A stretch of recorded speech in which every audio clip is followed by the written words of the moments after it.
चलिए शुरू करें। गुड आफ्टरनून, कैसे हैं सब? ऑनलाइन क्विकली कंफर्म करेंगे सब गाइस। आवाज, screen, everything is fine. Tharv, Kanchan, Prachi, Riya, Sanika, Shubhankar, perfect. चलिए, बिजनेस लॉज। बिजनेस लॉज में सेल ऑफ गुड्स एक्ट पढ़ रहे थे अपन। सेल ऑफ गुड्स एक्ट में बेसिक जो डेफिनेशंस है वो अपन ने पूरी कवर की थी, right? Now section number 4, sale and agreement to sale. क्या बोलते हैं? देखो, एक होता है broader term contract of sale. कोई भी आप कॉन्ट्रैक्ट करते हो सेल परचेज का, तो दैट इज सेल करने का बेसिकली, तो that is contract of sale. अब कॉन्ट्रैक्ट ऑफ सेल के अंदर there can be immediate sale और there can be an agreement. Immediate sale मतलब क्या? जिसमें आपके गुड्स की प्रॉपर्टी जो है आप इमीडिएटली सामने वाले को ट्रांसफर कर रहे हो। अग्रीमेंट में क्या कर रहे हो? अभी के लिए सिर्फ अग्रीमेंट कर रहे हो, एक्चुअली जो प्रॉपर्टी है वो कब पास होगी? At the future date. Contract of sale is a contract where by seller transfers और agrees to transfer property to a buyer for a price. ना contract of sale can be between one part owner and another. हो सकता है कि एक part owner है और दूसरा, मतलब एक प्रॉपर्टी है उसमें दो लोगों का हिस्सा है, ए और बी का। हो सकता है ए बी से उसका बचा हुआ हिस्सा खरीद ले, ऐसा भी सेल हो सकता है। इट में बी एब्सोल्यूट और कंडीशनल। एब्सोल्यूट मतलब विदाउट एनी कंडीशन, कुछ कंडीशन के साथ में भी हो सकता है कि भाई सेल होगी बट सब्जेक्ट टू इंस्पेक्शन, एक बार इंस्पेक्शन हो जाए तभी ये प्रॉपर्टी ट्रांसफर होगी। Where in a contract property is transferred immediately, ऊपर लगे तो इमीडिएटली लिख लो वहां पर, from seller to buyer, the contract is called a sale. But where transfer is to take place at future times और subject to certain condition, it is called agreement to sale. Future time पे होना है, subject to certain condition होना है। Subject to certain condition होना है मतलब वो भी फ्यूचर में ही होना है, फ्यूचर में कंडीशन फुलफिल होगी फिर ट्रांसफर होगी। It is called agreement to sale. एक अग्रीमेंट जो है, अग्रीमेंट टू सेल, वो सेल कब बन जाएगा? By the lapse of time और when the conditions are fulfilled. जो भी यहां पर कंडीशन फुलफिल करना था वो कंडीशन फुलफिल हो गई, या फिर टाइम जो भी दिया था 10 दिन बाद हम करेंगे ये कॉन्ट्रैक्ट, ऐसा किया था तो 10 दिन होने के बाद में agreement to sell will become a sale. यही चीज को और दो बार इन्होंने यहां पर बताया है, सेल, अग्रीमेंट टू सेल। उसके नीचे whether absolute or agreement depends on whether the immediate transfer or at a future date. When agreement to sell becomes a sale, agreement to sell becomes a sale when the time elapsed or conditions are fulfilled. ऐसा सब कुछ उन्होंने वही page में वापस से same चीज को रिपीट किया है, ठीक है? जैसे अग्रीमेंट अपन ने किया 10th को कि भाई हम 20 तारीख को जो है वो एक्चुअल सेल का कॉन्ट्रैक्ट करेंगे। जैसे ही 10 दिन खत्म हो जाते हैं, 20 तारीख आ जाती है, वैसे ही कॉन्ट्रैक्ट जो अग्रीमेंट है वो सेल में बन जाएगा। Agreement to sell becomes sale. Now following elements must coexist. एक कॉन्ट्रैक्ट को वैलिड कॉन्ट्रैक्ट ऑफ सेल कहलाए जाने के लिए ये वाले सारे एलिमेंट्स होने जरूरी है, ठीक है? दो पार्टीज होना जरूरी है obviously, seller and buyer, and दोनों डिफरेंट पर्सन होने चाहिए। Subject matter must be goods. Goods मतलब सिर्फ मूवेबल प्रॉपर्टी, एग्जिस्टिंग हो चलेगा, फ्यूचर हो चलेगा। Then price in money not in kind. Price हमेशा मनी में होना चाहिए। अपन कोई गुड्स खरीद रहे, उसके बदले कुछ गुड्स दे रहे, तो that is not a sale. अब अपन वैसे तो मोबाइल एक्सचेंज करते हैं फिर सर, राइट? अपन बहुत बार सेल वगैरह में अपना पुराना मोबाइल देते हैं, नया वाला मोबाइल लेते हैं।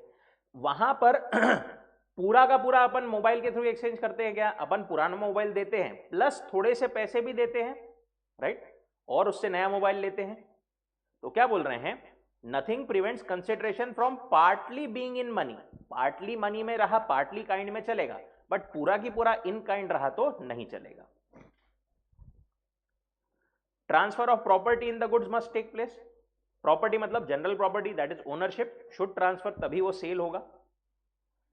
Contract of sale is made by offer to buy और sale by one party and acceptance by the other. एक पार्टी ऑफर करेगी बाय करने के लिए या सेल करने के लिए, दूसरा एक्सेप्ट करेगा। इट मे बी एब्सोल्यूट और conditional. All other essentials of valid contract, जो फ्री कंसेंट वगैरह ये सब होता है, वो यहां पर फॉलो होगा। इसको भी मार्क कर लेना। These elements are important, must coexist for sale. Now, sale और agreement to sell, इसमें अपने को डिफरेंस दिया है। सेल में प्रॉपर्टी इमीडिएटली ट्रांसफर हो जाएगी, अग्रीमेंट में एक फ्यूचर डेट को होगी। Sale is an executed contract, seller ने गुड्स दे दिया, सामने वाले से पैसे आ गए, राइट, प्रॉपर्टी ट्रांसफर हो गई। बट अग्रीमेंट इज एग्जीक्यूटरी, अभी हमने सिर्फ कॉन्ट्रैक्ट अग्रीमेंट किया है, फ्यूचर में जाकर के सब चीजें होगी। रेमेडीज फॉर ब्रीच, अगर सेल के टर्म, सेल के कॉन्ट्रैक्ट में कोई एक पर्सन अगर कॉन्ट्रैक्ट जो है तोड़ देता है, seller can sue the buyer for the price. देखो, सेलर ने बायर को गुड्स बेचा, प्रॉपर्टी ट्रांसफर हो गई, बायर ने पैसे नहीं दिया, तो सेलर के पास में क्या रेमेडी है ब्रीच के लिए? वो स्यू कर सकता है बायर को फॉर द प्राइस। अग्रीमेंट में सेलर ने बायर को बोला मैं तेरे को बेचूंगा, उसके बाद में क्या हुआ? सेलर ने या बायर ने मना कर दिया, आइदर पार्टी ने, उस केस में फिर क्या होगा? वहां पर aggrieved party can sue for damages only and not for the price. वहां पर वो जो सिर्फ है डैमेजेस जो है वो क्लेम कर सकते हैं, बट उसके अलावा और कुछ नहीं होगा। देखो, सेलर ने कैंसिल किया तो बायर तो उससे डैमेजेस क्लेम कर सकता है, बायर ने कैंसिल कर दिया तो सेलर उससे प्राइस रिकवर कर सकता है कि यहां पर नहीं, क्योंकि अभी प्रॉपर्टी ट्रांसफर ही नहीं हुई है। सिर्फ और सिर्फ वो क्या कर सकता है? डैमेजेस रिकवर कर सकता है in case of agreement. Liability, sale होने के बाद में गुड्स अगर डिस्ट्रॉय हो गए, कुछ प्रॉब्लम हो गई, तो लाइबिलिटी किसकी आएगी? बायर की, क्योंकि उसके गुड्स हो गए वो। बट बिफोर अगर अग्रीमेंट हुआ है अभी, तो सिर्फ liability of seller. Burden of risk, risk of loss किसका है? बायर का in the sale, but risk of loss किसका है? सेलर का in the agreement to sell. Agreement में देखो अभी तक प्रॉपर्टी ट्रांसफर नहीं हुई है, अभी गुड्स काइंड ऑफ सेलर के ही है, इसलिए वो सब चीजें सेलर को लागू रहेगी। Nature of rights, important point, it creates jus in rem. देखो, सेलर ने बायर को गुड्स बेच दिया, ठीक है, यहां पर सेलर जो है उसके पास में राइट्स है कि वो बायर के अगेंस्ट, सिर्फ एक पर्सन के अगेंस्ट जो है वो यहां पर ये कर सकता है, क्या कर सकता है? उससे प्राइस रिकवर कर सकता है। बट बी की अगर बात करें तो बी को एक्सक्लूसिव ओनरशिप मिलती है पूरे वर्ल्ड के अगेंस्ट। पूरे वर्ल्ड के अगेंस्ट वो अपने पास में अनडाउटेडली गुड्स रख सकता है। This is called jus in rem, that is right against the whole world. But agreement अगर हुआ है तो जस्ट इन पर्सोनम ही मिलेगा, बायर के पॉइंट ऑफ व्यू से देखो या सेलर के पॉइंट ऑफ व्यू से, दोनों के लिए। क्योंकि अग्रीमेंट में सेलर ने बोला है बायर को कि मैं तेरे को गुड्स बेचूंगा, बायर जो है डिमांड किससे कर सकता है परफॉर्मेंस? सिर्फ और सिर्फ सेलर से, एक ही पर्सन से। This is just in personam, rights only against a specific person, against a particular party. Right of resale, seller sale करने के बाद में रीसेल कर सकता है क्या? नहीं। बट अगर अग्रीमेंट हुआ है अभी सिर्फ, तो सेलर में resale since the ownership is with the seller. Last के दो पॉइंट्स एक बार देखते हैं। इन case of insolvency of the seller, देखो सेल के केस में सेलर अगर इंसॉल्वेंट हो गया, ठीक है, सेल के केस में सेलर अगर इंसॉल्वेंट हो गया, सेलर ने बायर को गुड्स दे दिए हैं बट बायर ने अभी तक प्राइस पे नहीं किया है, ऐसा कंडीशन है। अब seller in the case of sale क्या कर सकता है? अग्रीमेंट की बात नहीं कर रहे हैं, सेल की बात कर रहे हैं। सेलर का जो ऑफिशियल असाइनी अपॉइंट होगा वो बायर से प्राइस रिकवर कर सकता है। बायर से गुड्स वापस ले सकता है क्या? वो नहीं ले सकता, क्योंकि सेल ऑलरेडी हो गया है, प्रॉपर्टी ट्रांसफर हो गई है, वो बायर से सिर्फ और सिर्फ प्राइस रिकवर कर सकता है। Official assignee will not be able to take over the goods but recover the price from the buyer. अच्छा, अग्रीमेंट के केस में ये क्या होगा फिर? ऐसा केस है तो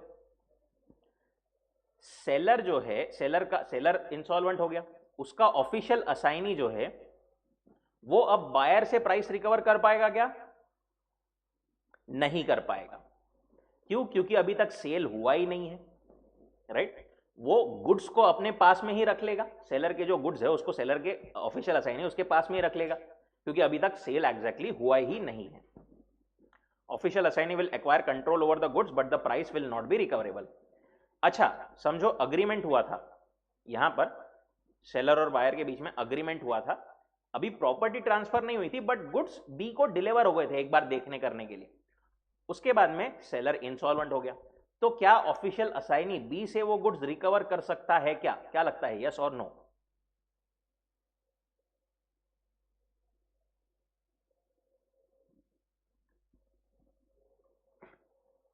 कर सकता है, क्योंकि प्रॉपर्टी ट्रांसफर नहीं हुई है, बरोबर, गुड्स के ऊपर ओनरशिप रख सकता है।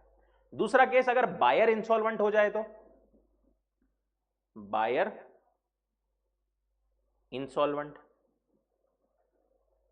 सेलर ने बेच दिया गुड्स बायर को, दैट इज सेल हो गया। अब प्राइस पे करने के पहले बायर जो है क्या हो गया, इंसॉल्वेंट हो गया, राइट। अब क्या होगा यहां पर, बायर का जो ऑफिशियल असाइनी है, राइट, बायर का जो ऑफिशियल असाइनी है will have control over the goods. उसको गुड्स वापस करने पड़ेंगे क्या? नहीं, सेल हो गया था ना, प्रॉपर्टी ट्रांसफर हो गई थी ना, उसको गुड्स पे वो कंट्रोल रख सकता है। पैसे कितने पे करने पड़ेंगे, वो जो रेशो डिसाइड होगा, 1 रुपए के बदले 50 पैसे वगैरह जो भी डिसाइड होगा वैसा। In case of insolvency of buyer in agreement to sell, अगर अग्रीमेंट हुआ है तो ऑफिशियल असाइनी फिर गुड्स पर कोई कंट्रोल नहीं रख पाएगा, भले ही बायर के पास में पड़े हो गुड्स, बट वो कंट्रोल नहीं रख पाएगा। Goods needs to be return to the seller. क्यों? क्योंकि अभी तक सेल हुआ ही नहीं था।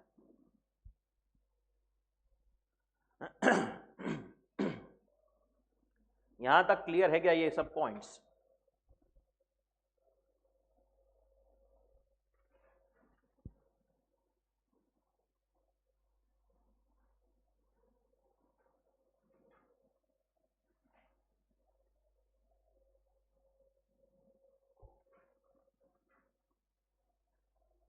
ओके, चलो, sale distinguish from other similar contracts, sale के जैसे लगने वाले कुछ कॉन्ट्रैक्ट्स बट जो कि एक्चुअली सेल नहीं है। Sale and hire purchase. Hire purchase क्या होता है? हायर परचेज क्या होता है? It is very closely like the sale, resembles with sale, but real object of hire purchase is the sale of goods. Image ultimately देखो, hire purchase भी ultimately sale ही होता है, बट सेल से different है। जो नॉर्मल कॉन्ट्रैक्ट होता है ना, डिफरेंट है। हायर परचेज में क्या होता है, एक पर्सन दूसरे को हायर पे गुड्स देता है। हायर पे मतलब रेंट पर। बी ने वो गुड्स लिया हायर पर, बी ने ए को हर महीने हायर चार्जेस पे करने पड़ते हैं, हायर इंस्टॉलमेंट या फिर हायर चार्जेस पे करने पड़ते हैं। फॉर एग्जाम्पल 4 इंस्टॉलमेंट पे करनी थी, चौथी इंस्टॉलमेंट पे करने के बाद में ही ये गुड्स की property will transfer to be. जब तक वो लास्ट इंस्टॉलमेंट पे नहीं करता तब तक property remains with the person who has given the goods on hire. इसके गवर्न करने के लिए अलग एक एक्ट है, hire purchase act. Hire purchase agreement means agreement under which goods are let on hire and under which hirer has an option to purchase them in accordance with the terms of the agreement. Possession delivered on a condition that such person pays periodical installment. यहां पर periodical installment पे करना पड़ता है. Property is to pass on the payment of last of such installment and person has the right to terminate at any time before the property so passes. A ने B को higher पे दिया goods, 5 instalment पे करनी थी। B को 2 instalment पे करने के बाद में लगा कि अरे नहीं गुड्स अच्छे नहीं है, नहीं चाहिए, तो क्या कर सकता है? वो पेमेंट करना बंद कर सकता है, टर्मिनेट कर सकता है हायर परचेज को। ए जो है वापस वो गुड्स ले लेगा। उसी बेसिस पर अपने को डिस्टिंक्शन दिया है, सेल में प्रॉपर्टी कब ट्रांसफर होती है? Immediately at the time of contract, right. यहां पर सेल की बात कर रहे हो डायरेक्टली, अग्रीमेंट की बात नहीं कर रहे हैं। हायर परचेज में जब आप लास्ट इंस्टॉलमेंट पे करोगे तब पास होगी। यहां पर सेल में buyer, the position of buyer is that of owner, but यहां पर हायर परचेज में जो हायर पे ले रहा है, जो हायरर है, is that of a bailee till he pays the last instalment. जो हायर पे ले रहा है उसकी पोजीशन क्या है? सिर्फ एज अ बेली, सामने वाले की अमानत समझ करके वो अपने गुड्स को अपने पास में रख सकता है जब तक कि वो लास्ट इंस्टॉलमेंट पे नहीं करता। He is only a bailee. यहां पर एक बार सेल होने के बाद में buyer can not terminate, but hire purchase में अगर बायर चाहे तो क्या कर सकता है, रिटर्न कर सकता है गुड्स, एंड जो आगे की बची हुई इंस्टॉलमेंट है वो पे करने से बंद कर सकता है। Burden of risk of insolvency of the buyer, seller takes the risk of any loss resulting from the insolvency of the buyer. देखो ये बोल रहे हैं कि सेल हो गया है और बायर ने पेमेंट नहीं किया है, उस केस में अगर बायर इनसॉल्वेंट हो गया, अपन ने ऊपर वाले पॉइंट में देखा, यहां पर सेलर को तो रिस्क हो जाएगी, राइट, अरे अब पेमेंट नहीं आया, अब कैसा, वो रिस्क सेलर को बियर करना पड़ता है इन सेल। बट हायर परचेज में अगर बायर इंसॉल्वेंट हो जाए, पेमेंट नहीं कर पाए बीच में कभी भी, तो वो सेलर क्या कर सकता है, वापस गुड्स अपने पास में ले सकता है। If the hirer fails to pay installment, owner has right to take back the goods.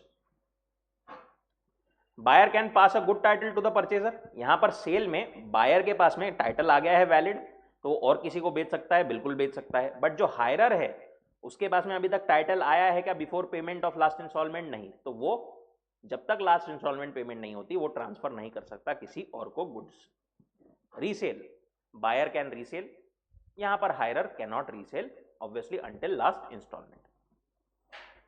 Cell and bailment, again ये दोनों भी अलग अलग है। बेलमेंट क्या है, delivery for some specific purpose, और उसके बाद में goods needs to be return after the accomplishment of that purpose, right. इसमें डिफरेंसेस क्या है, property is transferred is the general property, sale में पूरे जनरल प्रॉपर्टी अपन ने बात की थी, जनरल और स्पेशल, तो यहां पर सेल में पूरे ओनरशिप राइट्स ट्रांसफर होते हैं, जनरल प्रॉपर्टी ट्रांसफर होती है।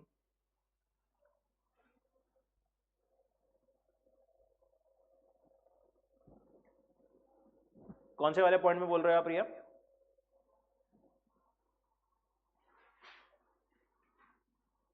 ये transfer of title, hirer cannot pass any title even to bonafide purchaser, मतलब देखो ए ने बी को हायर पे दिया गुड्स, अब वैसे बी सेल कर सकता था क्या, नहीं कर सकता था, बट बी ने सेल कर दिया सी को, ये सी ने गुड फेथ में खरीदा, बोनाफाइडे खरीदा, तो क्या उसको टाइटल मिल जाएगा, नहीं मिल जाएगा, क्योंकि बी के पास में सेल करने का राइट ही नहीं था। बोनाफाइड परचेजर मतलब बेसिकली जो कि गुड फेथ में खरीदता है, विदाउट नॉलेज दैट, उसको पता नहीं था कि ये बी के पास में, खुद बी ने हायर पे लिया हुआ है, ऐसा। सेल और बेलमेंट में, सेल में अपन ने बोला कि जनरल प्रॉपर्टी ट्रांसफर होती है, पूरे राइट्स ट्रांसफर होते हैं। बेलमेंट में क्या होगा, बेलमेंट में only transfer of possession, special property transfer होती है, जैसे अपन ने कार दिया सर्विसिंग करने के लिए। सेल में रिटर्न इज नॉट पॉसिबल, एक बार सेल होने के बाद में रिटर्न हो सकता है क्या, नहीं, बट बेलमेंट में bailee has to return the goods, वहां पर तो रिटर्न करना ही पड़ता है। सेल में consideration is the price in terms of money, bailment में जरूरी नहीं कि कंसिडरेशन हो ही, there can be gratuitous as well as non gratuitous bailment. तीसरा होता है sale and contract for work and labour. Contract for work and labour क्या, बेसिकली सर्विस, कोई अगर आप सर्विस दे रहे हो तो it is different from a contract of sale. Contract of sale is the one in which some goods are sold for a price, but where no goods are sold, आपने सिर्फ कुछ लेबर अप्लाई किया है, कुछ work किया है सामने वाले के लिए, then it is a contract of work and labour. जैसे आपने बोला कि मैं सामने वाले को पेंटिंग करके दूंगा उसकी, right, this is what a contract for work and labour, this is not for sale of goods. जहां पर आप कुछ स्किल या लेबर लगा रहे हो, that is different.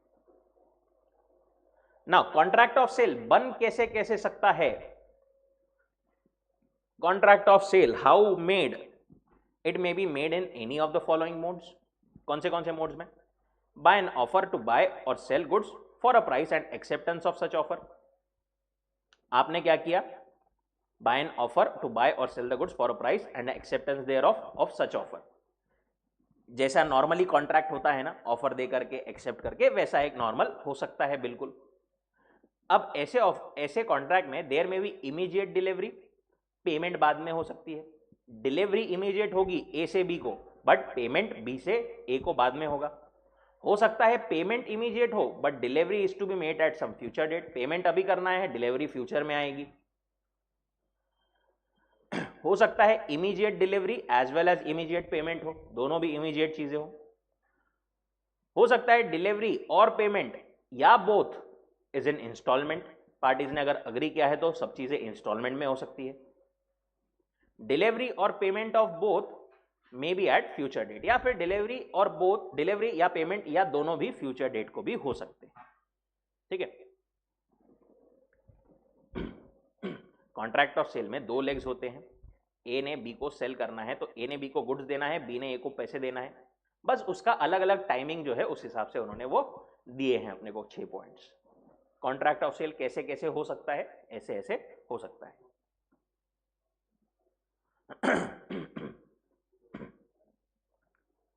Subject matter of contract of sale, subject matter of contract of sale क्या रहेगा? गुड्स। सब्जेक्ट मैटर मतलब किस चीज के लिए कॉन्ट्रैक्ट हो रहा है? गुड्स के लिए। गुड्स जो है वो एग्जिस्टिंग गुड्स रह सकते हैं, फ्यूचर गुड्स रह सकते हैं, मे बी आइदर एग्जिस्टिंग और फ्यूचर गुड्स, कॉन्टिंजेंट गुड्स भी रह सकते हैं, वही वो 2 पॉइंट में बोला है उन्होंने। तीसरा पॉइंट क्या बोलता है कि there can be actual immediate sale and there can be agreement to sale also, ये भी हो सकता है। Goods perishing before making of contract, for example A ने बी को बोला कि मैं जो है क्या करूंगा, तेको गुड्स बेचूंगा। क्या गुड्स बेचूंगा? व्हीट जो मेरे गोडाउन में रखा है वो बेचूंगा।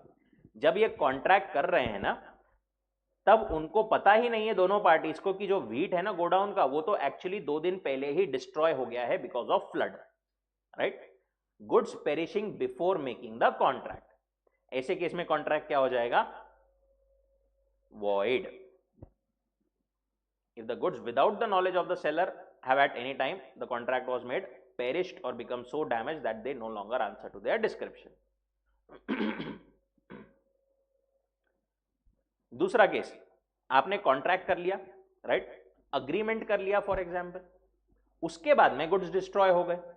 आपने बोला मैं फ्यूचर में बना करके देखो, मतलब ये गुड्स है ये देखो फ्यूचर में बेचूंगा इस तारीख को, वहां पर अग्रीमेंट के बाद में गुड्स डिस्ट्रॉय हो गए तो अगेन बिकम्स वॉइड, क्योंकि अभी तक और अभी जो है बायर रिस्पॉन्सिबल रहेगा क्या यहां पर पेमेंट करने के लिए?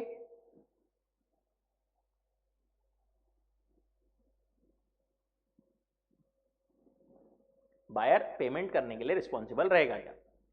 ए और बी के बीच में अग्रीमेंट हुआ था, ए ने बोला था बी को कि मैं तेरे को गुड्स बेचूंगा, बट वो गुड्स फॉर एग्जाम्पल कार बेचूंगा 10 दिन बाद, बस 10 दिन के पहले ही क्या हुआ, 5 दिन के बाद में वो कार किसी कारण से डिस्ट्रॉय हो गई।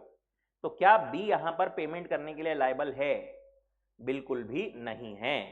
क्यों? क्योंकि कॉन्ट्रैक्ट हैज बिकम वॉइड और प्रॉपर्टी अभी तक ट्रांसफर नहीं हुई थी। एंड लास्टली, अगर फ्यूचर गुड्स है और वो पेरिश हो गए तो भी कॉन्ट्रैक्ट क्या हो जाएगा? वॉइड हो जाएगा। सर फ्यूचर गुड्स मतलब अभी तक गुड्स बने ही नहीं, जो बने ही नहीं उसका कॉन्ट्रैक्ट वॉइड कैसे हो सकता है? By supervening impossibility. For example A ने बोला बी को कि मैं तेको लैपटॉप बना करके बेचूंगा फ्यूचर गुड्स। ये कॉन्ट्रैक्ट इनका अग्रीमेंट हुआ, उसके थोड़े दिन बाद बनाने के पहले गवर्नमेंट ने बोला लैपटॉप का प्रोडक्शन बैन नहीं कर सकते आप, तो अब इस केस में future goods have perished and contract becomes what? Void.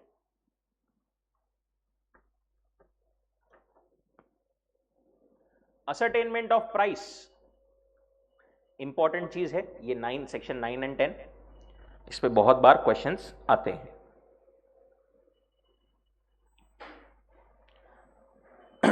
देखो, असरटेनमेंट ऑफ प्राइस, प्राइस मतलब क्या? प्राइस मतलब मॉनेटरी कंसिडरेशन, राइट। जो आप पे करते हैं, जो आप खरीद रहे हैं गुड्स, फॉर एग्जांपल एक बायर कर खरीद रहा है तो उसके अगेंस्ट जो उसको प्राइस मनी कंसिडरेशन देना पड़ता है, दैट इज प्राइस। अब वो जो प्राइस है ना, it can B fixed by the contract. हो सकता है आपने कॉन्ट्रैक्ट किया, उसमें लिख लिया हो ये प्राइस रहेगा, हो सकता है it is agreed to be fixed in a manner provided by the contract. हमने कॉन्ट्रैक्ट में प्राइस नहीं लिखी, बट लिख लिया कि किस तरीके से प्राइस डिटरमाइन होगी। ए और बी ने बोला हम कॉन्ट्रैक्ट करते हैं, ठीक है, आज से 2 महीने बाद हम सेल कर लेंगे, उस टाइम पर जो मार्केट प्राइस रहेगी प्लस 5% हम जो है कर लेंगे, ठीक है। This is what? Manner provided by the contract. इसमें एक और तरीका हो सकता है, to be determined by valuer. हम ए बोलता है बी को कि मैं तेको गुड्स बेचूंगा but at a price determined by C, ठीक है। ये वाले पॉइंट पर अपन आएंगे डिटेल में। तीसरा एक तरीका हो सकता है determined by the course of dealings. Contract में स्पेसिफिकली लिखा नहीं है, बट नॉर्मली पार्टीज की जो डीलिंग होती है प्रायर उनका जो है वो एक पहले से ही ऐसा चलते आ रहा है कि फॉर एग्जाम्पल ए बी को कोई चीज बेचता है तो उसका नॉर्मली वो एक रेट फिक्स है, पहले से ही चलते आ रहा है, right, fix from long time by dealing, तो it is determined by the course of dealing between the parties. Now बाकी सब तो ठीक है, अपन ने एक ऊपर बोला था, ए ने बी को बोला कि मैं तेरे को बेचूंगा at the price determined by C, उस केस को अपने को देखना है।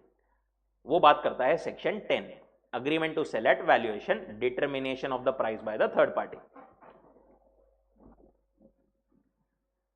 ए ने बोला बी को मैं तेरे को अपनी कार बेचूंगा, बट ये कार की प्राइस कितनी रहेगी वो कौन डिटरमाइन करेगा? सी। ठीक है, अब सी जो है उसने क्या किया, वो बोला मैं जो है प्राइस डिटरमाइन नहीं करूंगा, या किसी कारण से वो प्राइस डिटरमाइन नहीं कर पाता है, या तो मना कर देता है या फिर किसी कारण से नहीं कर पाता है। ऐसे केस में ए और बी का जो ये अग्रीमेंट हुआ था, दिस बिकम्स व्हाट? वॉइड। ठीक है,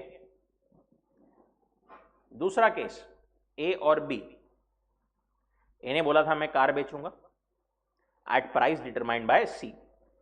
अब सी तैयार है वहां पर प्राइस डिटरमाइन करने के लिए, बट ए ने कुछ तो भी ऐसा किया जिसके वजह से सी जो है प्राइस डिटरमाइन नहीं कर पाया। इस केस में क्या होगा? B can claim the damages from A. Similarly अगर बी ने कुछ ऐसा किया जिसके वजह से सी डिटरमाइन नहीं कर पाया, तो A can claim the price from B. Price मतलब डैमेजेस बेसिकली, राइट। अगर किसी पार्टी के डिफॉल्ट के वजह से third party is prevented from determining the price, तो उस केस में other party can claim the damages. Damages, हाँ, नॉट द प्राइस। वही को दो पॉइंट्स बोलते हैं, where to be fixed by the third party and he either does not or cannot make valuations, agreement will be void. In case third party is prevented by default of either party from fixing the price, party at fault will be liable to the damages to the other party. तीसरा एक और case last, क्या बोलते हैं वो, ए ने B को बोला था कि मैं तेरे को कार दूंगा, और उसने नहीं किया, अभी के लिए कार दे भी दिया बी को। बोले प्राइस डिटरमाइन करेगा सी, वो तू पे कर देना। अब अगर सी ने मना कर दिया कि बोले मैं तो प्राइस नहीं डिटरमाइन करूंगा, फिर क्या होगा? बी को कार तो मिल गई, तो बी ने एक रीजनेबल अमाउंट कुछ तो भी ए को पे करना पड़ेगा। ऐसे ही फुकट में वो नहीं रख सकता कार, ही हैज टू पे सम रीजनेबल अमाउंट जो भी रहेगी टू ए। अब यहां पर एक चीज बताओ मेरे को, ए और बी इनके बीच में कॉन्ट्रैक्ट हुआ था। ए क्या बोला था? मैं तेरे को 2 कार्स बेचूंगा, एक सैंट्रो, एक बीएमडब्ल्यू। ठीक है, ए ने सैंट्रो कार दे दी, बोले दोनों की प्राइस बोले सी डिटरमाइन करेगा। ए ने सैंट्रो कार दे दी बी को चलाने के लिए, ठीक है।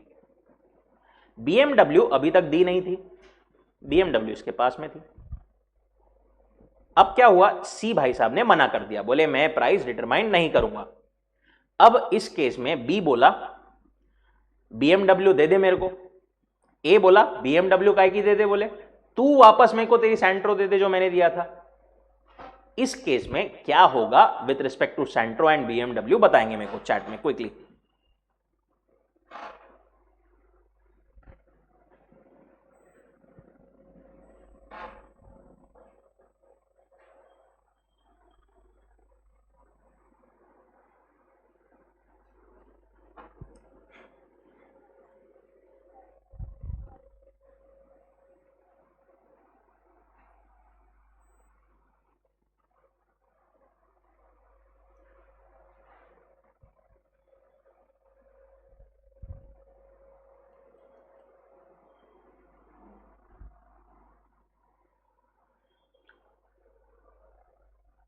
Correct Sanika and Riya.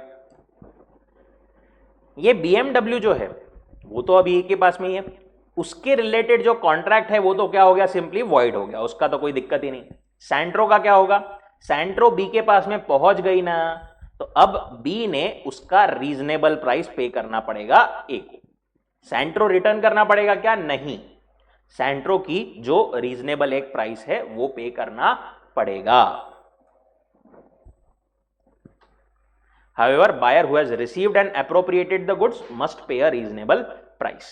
Buyer ने अगर गुड्स बायर को मिल गए हैं, बायर ने यूज करना चालू कर दिए हैं, तो ही हैज टू पे द रीजनेबल प्राइस। वही वो एग्जाम्पल 22 आपका बोलता है।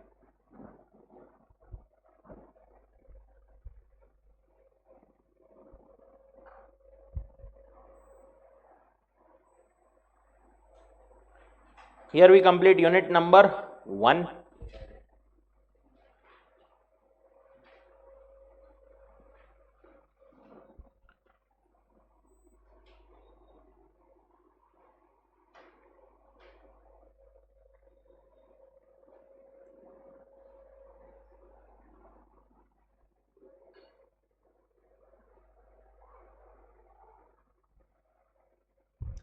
क्वेश्चन नंबर 4, ये है आपका क्वेश्चन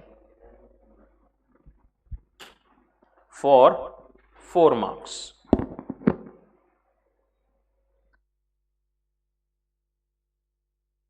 टाइम स्टार्ट्स नाउ।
चलिए, हुआ क्या?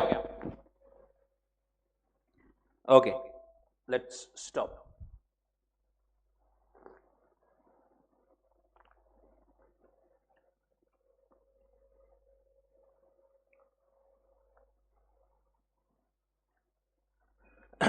क्या बोल रहे हैं वो? Classify the transactions according to the types of goods they are. कौन से टाइप्स के गुड्स है अकॉर्डिंगली उसको क्लासिफाई करना है अपने को ट्रांजैक्शंस को. पहला वाला, a uh wholesaler of cotton has 100 bales in godown. 100 bales है, उसने अग्री किया कि मैं 50 बेल्स बेचूंगा और इसमें से 50 बेल्स को सिलेक्ट करके साइड में निकाल लिया. यहां पर कौन से टाइप्स ऑफ गुड के सेल के लिए कॉन्ट्रैक्ट हुआ है?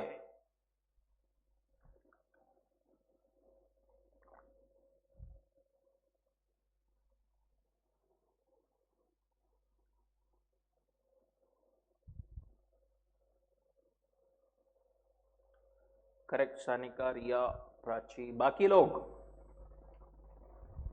नहुष, कंचन, अथर्व, आरुष.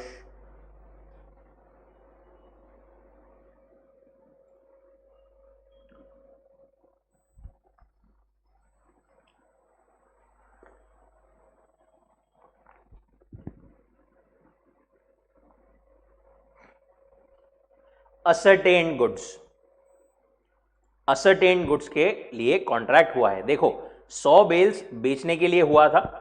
बेल्स मतलब गट्ठे समझो, राइट? उसमें से जैसे ही उसने 50 बेल्स निकाल करके अलग रख लिया, it becomes what? Ascertain goods.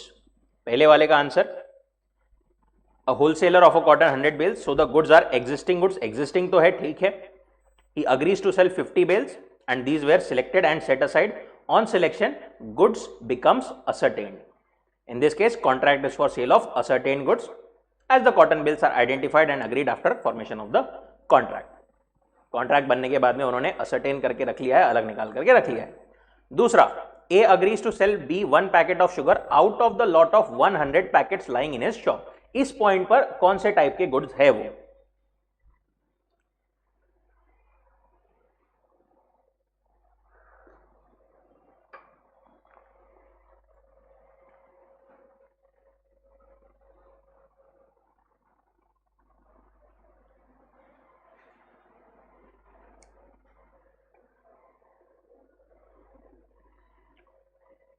Correct.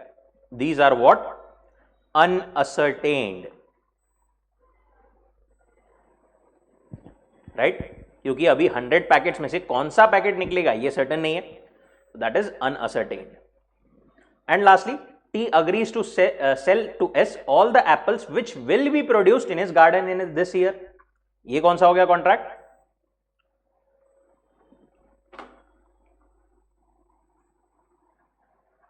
For future goods. Perfect. Prachiria, Nahush, Sanika. Perfect. This is for future goods. दूसरा वाला, if A agrees to sell B 1 packet out of the lot, it is a sale of existing but unascertained goods because it is not known which packet is to be delivered. And lastly, T agrees to sell S which will be produced in his garden in this year. This is an basically future goods. और यहां पर obviously agreement to cell हो, cell ही होगा, agreement to cell ही होगा. चलें दूसरे unit पर. क्या है दूसरा unit? Conditions and warranties. Conditions and warranties क्या बोलता है? कंडीशंस एंड वारंटीज देखो,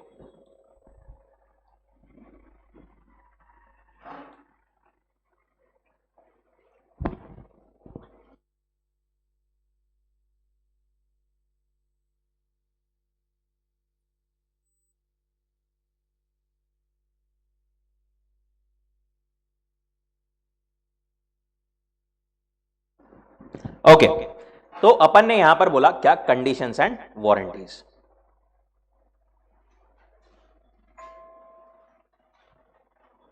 राइट? कंडीशन एंड वारंटीज मतलब क्या?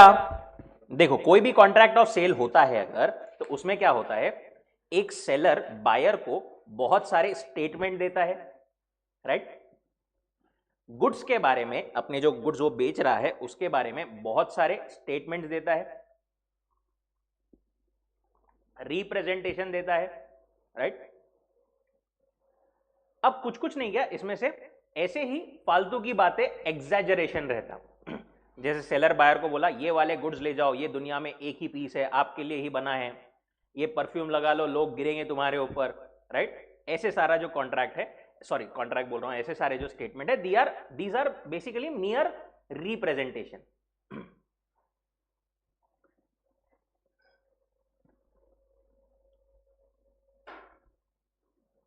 ये बायर को भी पता है, सेलर को भी पता है कि ये सिर्फ बेचने की एक मार्केटिंग की चीजें हैं, कुछ ऐसा सही में होता नहीं। दीज आर मियर रिप्रेजेंटेशन, उसका कुछ लीगल इफेक्ट भी कॉन्ट्रैक्ट में नहीं होता, they do not form part of the contract, ठीक है। दूसरा होता है कुछ जरूरी चीजें, राइट। सेलर जो बायर को बोलता है, फॉर एग्जाम्पल ये गाड़ी जो है उसका माइलेज कितना है, ये एसी की कैपेसिटी कितनी है, राइट। ये एक कॉन्ट्रैक्ट ऑफ सेल के लिए एसेंशियल एलिमेंट्स है, right. They are called stipulations which form part of contract, right. Stipulations which form part of contract. अब ये स्टिपुलेशन जो है ना, ये स्टिपुलेशन सारे के सारे स्टिपुलेशंस सेम मतलब एसेंशियलिटी या फिर सेम इंपॉर्टेंस के नहीं होते। कोई कोई इंपॉर्टेंस, किसी किसी स्टिपुलेशन का इंपॉर्टेंस बहुत ज्यादा होता है। जैसे एस ने बी को बोला कि ये जो गाड़ी है वो ईवी है, इलेक्ट्रॉनिक व्हीकल है। सेलर ने बायर को बोला इलेक्ट्रॉनिक व्हीकल है। अब वो अगर इलेक्ट्रॉनिक व्हीकल नहीं निकली, वो पेट्रोल की गाड़ी निकली, तो यहां पर तो बी क्या कर सकता है, कॉन्ट्रैक्ट कैंसिल कर सकता है, क्योंकि मेन जो चीज जिसके भरोसे पर वो मतलब जिस चीज के लिए वो खरीद रहा था कार, वो ही गलत निकली, राइट। दीज स्टिपुलेशंस जो कि बहुत ज्यादा एसेंशियल होते हैं एक कॉन्ट्रैक्ट में, जिसके वायोलेशन पर आप कॉन्ट्रैक्ट को कैंसिल कर सकते हो, दीज आर कॉल्ड कंडीशंस। दूसरे ऐसे स्टिपुलेशंस हो सकते हैं जो कि है पार्ट ऑफ कॉन्ट्रैक्ट है, लाइक ऊपर के कंडीशन, बट इतने एसेंशियल नहीं है, they are collateral to the contract. जैसे एस ने बी को एसी बेचा, बोले सब चीजें बरोबर चल रही है। अब एसी के रिमोट का एक सेल जो है वो गया हुआ है, क्या उसके लिए अपन कॉन्ट्रैक्ट कैंसिल करेंगे, क्या कर सकते हैं, क्या नहीं कर सकते। वहां पर क्या कर सकता है, बेसिकली नया रिमोट, अगर रिमोट में कुछ डिफॉल्ट होगा तो नया रिमोट उससे सामने वाले सेलर से ले सकता है वो, या फिर सेल बदलवा सकता है, जो भी डैमेजेस है वो क्लेम कर सकता है। यहां पर कॉन्ट्रैक्ट कैंसिल नहीं हो सकता, यहां पर ज्यादा से ज्यादा डैमेजेस क्लेम किए जा सकते हैं। दीज आर कॉल्ड वारंटीज, ठीक है। At a time of selling, seller makes certain statements, representation about the nature and quality. When statements or representation do not form part of contract, they are not relevant, no legal effects. But when they form part of contract and have legal effects, they will be included as stipulation. A representation which forms part of and affects a contract is called a stipulation. सारे stipulation not of equal importance, some are very vital, others are less significant, more significant are conditions, less significant are warranties. Condition is essential to the main purpose. अगर condition violate होती है तो वहां पर contract can be repudiated, right? जैसे P ने बोला Q को कि ये कार है, इसका माइलेज है 20 किलोमीटर पर लीटर, बट वो निकला 12, 13, 15 ही, राइट। यहां पर कॉन्ट्रैक्ट कैन बी कैंसल्ड क्योंकि वो इंपॉर्टेंट चीज है। Warranty is a stipulation collateral to the main purpose. उसमें आप डैमेजेस क्लेम कर सकते हो, बट डायरेक्टली गुड्स को रिजेक्ट करके कॉन्ट्रैक्ट कैंसिल नहीं कर सकते। कंडीशन अगर ब्रीच हुई तो आप क्या कर सकते हो, डायरेक्टली कॉन्ट्रैक्ट कैंसिल करके गुड्स जो है रिजेक्ट कर सकते हो। जैसा अपन ने एसी का रिमोट का एग्जांपल देखा इन केस ऑफ वारंटी। यहां पर इन्होंने एक और एग्जांपल दिया है, सेलर ने बायर को कार बेचा, बायर ने बोला मेरे को कार जो है ना वो प्रॉपर लॉन्ग रन के लिए चाहिए। सेलर बोला ठीक है ये एक्स कार ले जाओ, ये अच्छी रहेगी लॉन्ग रन के लिए, बट वो लॉन्ग रन के लिए नहीं निकली कार, वो सिर्फ गांव में ही घूमने के काम की थी। फॉर एग्जाम्पल उसने नैनो बेच दिया उसको टाटा की, राइट। अब ये लॉन्ग रन के लिए पॉसिबल है क्या? नहीं। तो यहां पर बी जो है वो कॉन्ट्रैक्ट को कैंसिल कर सकता है, गुड्स को रिजेक्ट कर सकता है। बट फॉर एग्जाम्पल 6 महीने बाद ऐसा हुआ कि कारवार सब बढ़िया है, सब बरोबर है, बट कार का हॉर्न खराब हो गया। अब उसके लिए अब कार रिटर्न करेंगे क्या हो? नहीं। यहां पर वो कार के हॉर्न के लिए बेसिकली वारंटी पीरियड में अगर रहेगा वो, तो वो डैमेजेस वगैरह क्लेम करवा सकता है, फ्री में उससे सही करवा सकता है। Condition is a stipulation essential to the main purpose, warranty is collateral to the main purpose. Condition breach होने पर अग्रीव पार्टी कैन रेप्यूडिएट और क्लेम डैमेजेस और बोथ। देखो रेप्यूडिएट करने का अधिकार रहता है कंडीशन में ब्रीच होने पर, साथ में डैमेजेस भी क्लेम किए जा सकते हैं, बट वारंटी में सिर्फ और सिर्फ डैमेजेस ही क्लेम किए जा सकते हैं। कंडीशन, यहां पर ब्रीच ऑफ कंडीशन को कभी कभी वारंटी ट्रीट किया जा सकता है, बट ब्रीच ऑफ वारंटी को अपन ब्रीच ऑफ कंडीशन ट्रीट नहीं कर सकते। यहां तक समझा क्या? कंडीशन वारंटी क्या है, क्या सब कुछ समझा क्या?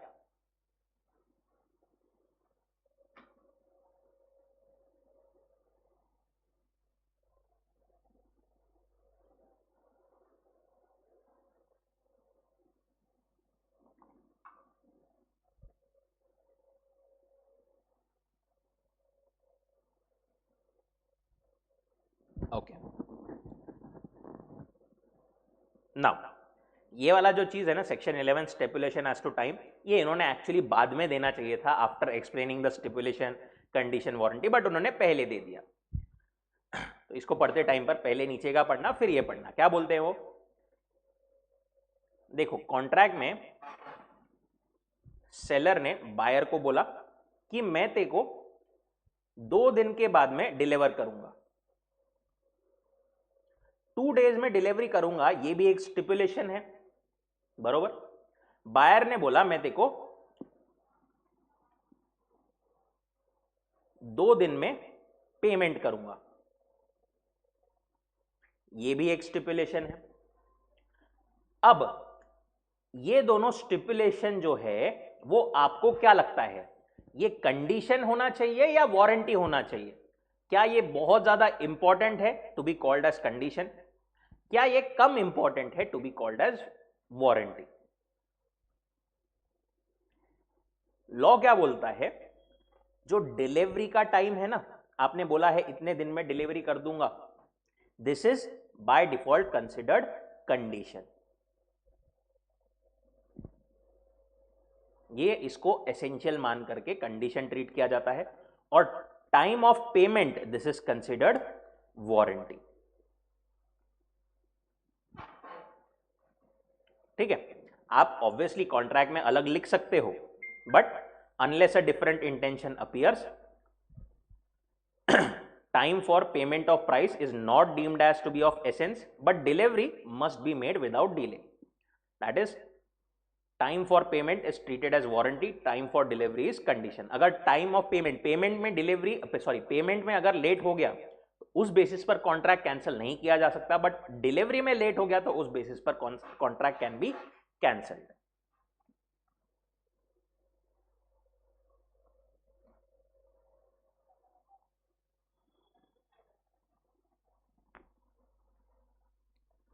Now, when condition is to be treated as warranty, कभी कभी नहीं, क्या अपन ने ऊपर वो डिस्टिंग्विश पढ़ते टाइम पर ही पढ़ा था, कंडीशन को वारंटी ट्रीट किया जा सकता है कभी कभी, वारंटी को कभी भी कंडीशन नहीं ट्रीट किया जा सकता। वारंटी थोड़े नीचे इसका है, नीचे लेवल का है, उसको ऊपर का लेवल का अपन कंसिडर नहीं कर सकते, बट कंडीशन को वारंटी ट्रीट किया जा सकता है। कौन से केसेस में?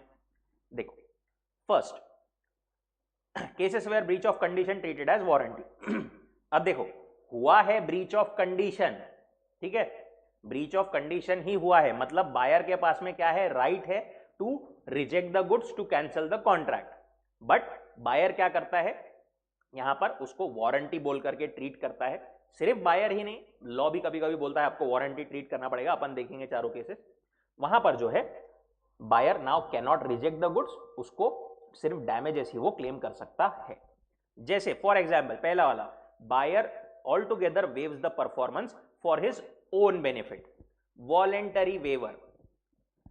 बायर ने अपनी इच्छा से अपने बेनिफिट के लिए बोला कि भाई जान दे, कोई बात नहीं, तेरी ब्रीच ऑफ कंडीशन हुई है बट मैं वारंटी ट्रीट करता हूं। फॉर एग्जाम्पल आपने ऑर्डर किया डोमिनोज से नॉर्मल पिज्जा, आपको गलती से डिलीवर हो गया चीज बर्स्ट वाला,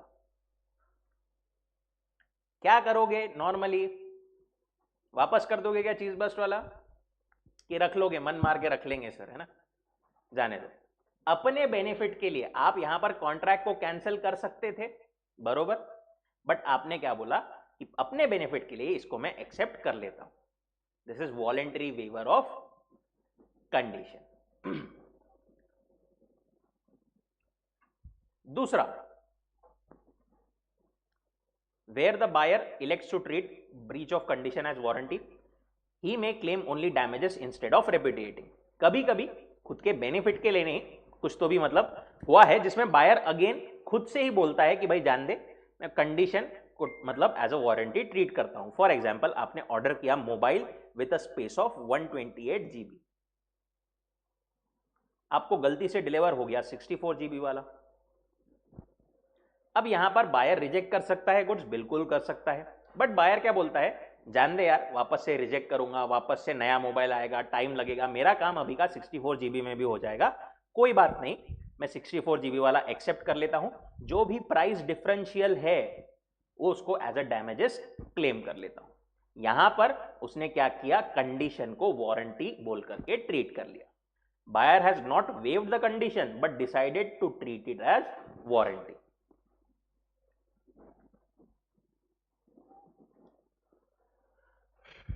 तीसरा, ये दोनों केसेस हो गए बायर ने वॉलंटरीली अपने इच्छा से किया।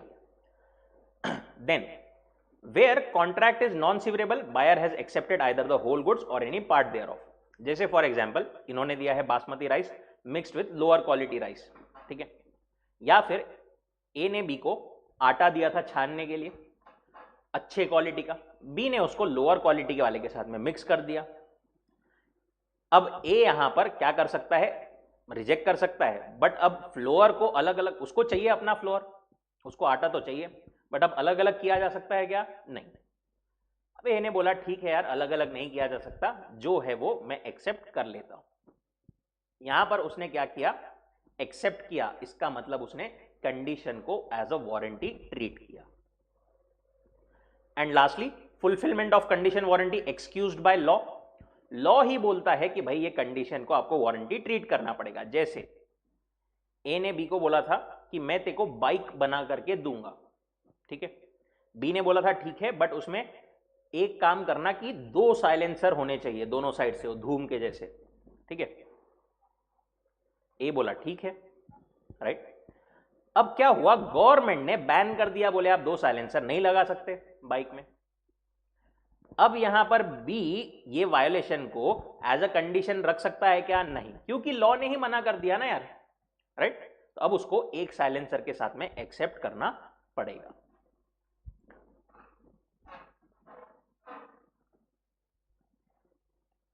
ना, ये जो अपन ने बोला कंडीशन एंड वारंटी,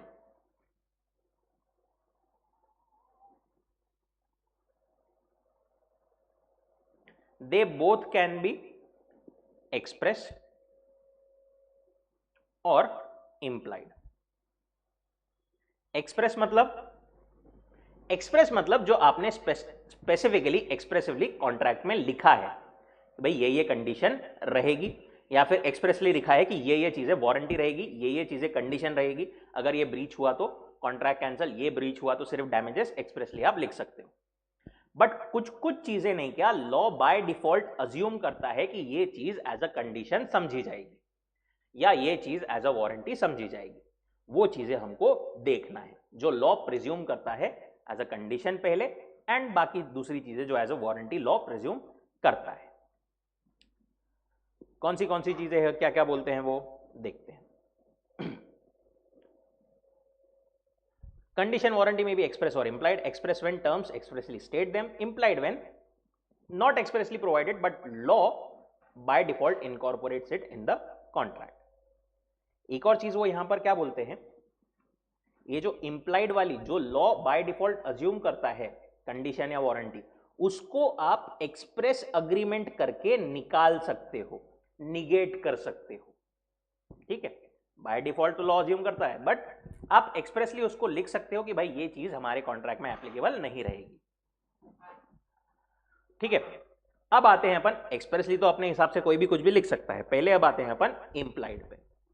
इंप्लाइड में भी implied condition and implied warranty, उसमें पहले देखते हैं इंप्लाइड कंडीशन। क्या क्या इंप्लाइड कंडीशन है? 1 2 3 4 5 6 7। सबसे पहली कंडीशन एज टू टाइटल। क्या माना जाता है कोई भी कॉन्ट्रैक्ट ऑफ सेल में? सेलर अगर सेल कर रहा है बायर को, भले ही इमीडिएट सेल हो या अग्रीमेंट टू सेल हो, सेलर के पास में सेल करने का राइट है। सेलर उस गुड्स का ओनर है, या फिर जो अग्रीमेंट अगर है तो अग्रीमेंट के टाइम पर जब एक्चुअल वो डिलीवरी करेगा तब सेलर ओनर रहेगा। वो कहीं से चोरी करके नहीं लाया है गुड्स को। अगर वो कहीं से चोरी करके लाया है, राइट, फॉर एग्जाम्पल उसने मिस्टर ए के गुड्स चोरी करके लाया और बेच दिया बी को, अब ए तो ऑब्वियसली बी से ओरिजिनल ओनर क्लेम करेगा, बी ने ये गुड्स ए को रिटर्न करने पड़ेंगे और बी ऑब्वियसली ये एस के साथ हुआ कॉन्ट्रैक्ट कैंसिल करके उससे पूरा प्राइस वापस क्लेम कर सकता है। That is condition as to title. First implied condition is that in case of sale or an agreement to sell, he has the right to sell or will have the right to sell when property is to pass. In simple words, seller has the right to sell when the property is to pass. If the seller's title turns out to be defective, buyer must return it to the true owner and recover the price from the seller. इसमें example number 4 तो वैसा ही है जैसा अपन ने देखा। Example 5 देखते हैं। देखो, ए ने बी को एक CDF ब्रांड का कंडेंस्ड मिल्क पता है, वो बेचा, बट ये ब्रांड उसका था नहीं, ये ब्रांड था मिस्टर एन का।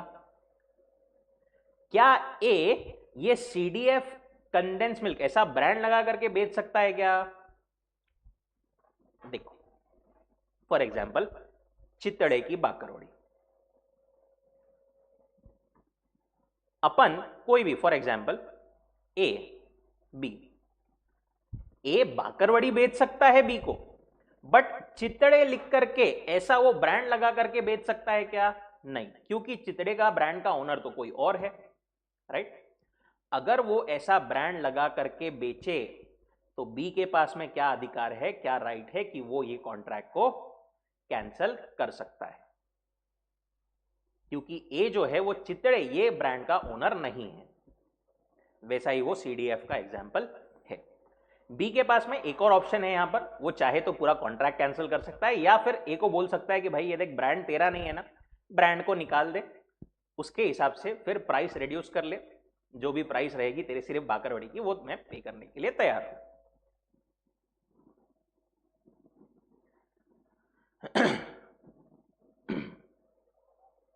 दूसरा, सेल ऑफ डिस्क्रिप्शन या फिर सेल बाय डिस्क्रिप्शन। अगर कॉन्ट्रैक्ट ऑफ सेल अगर डिस्क्रिप्शन से हुआ है, आपने गुड्स को डिस्क्राइब किया है कि मुझे ये चीज दे दो, जैसे सिल्क की साड़ी, स्टील की बॉटल, राइट, ऐसा आपने कुछ तो भी डिस्क्राइब किया है, तो इंप्लाइड कंडीशन मानी जाती है कि गुड्स ने जो है वो डिस्क्रिप्शन के हिसाब से रहना चाहिए। सेलर जो गुड्स देगा वो डिस्क्रिप्शन के हिसाब से रहना चाहिए। अगर डिस्क्रिप्शन के हिसाब से नहीं है तो बायर वहां पर बाउंड नहीं है गुड्स को एक्सेप्ट करने के लिए, वो रिजेक्ट करके कॉन्ट्रैक्ट को कैंसिल कर सकता है। बट यहां पर मेन कंडीशन क्या है? Buyer has undertaken to purchase the goods by their description, that is description was essential for identifying the goods.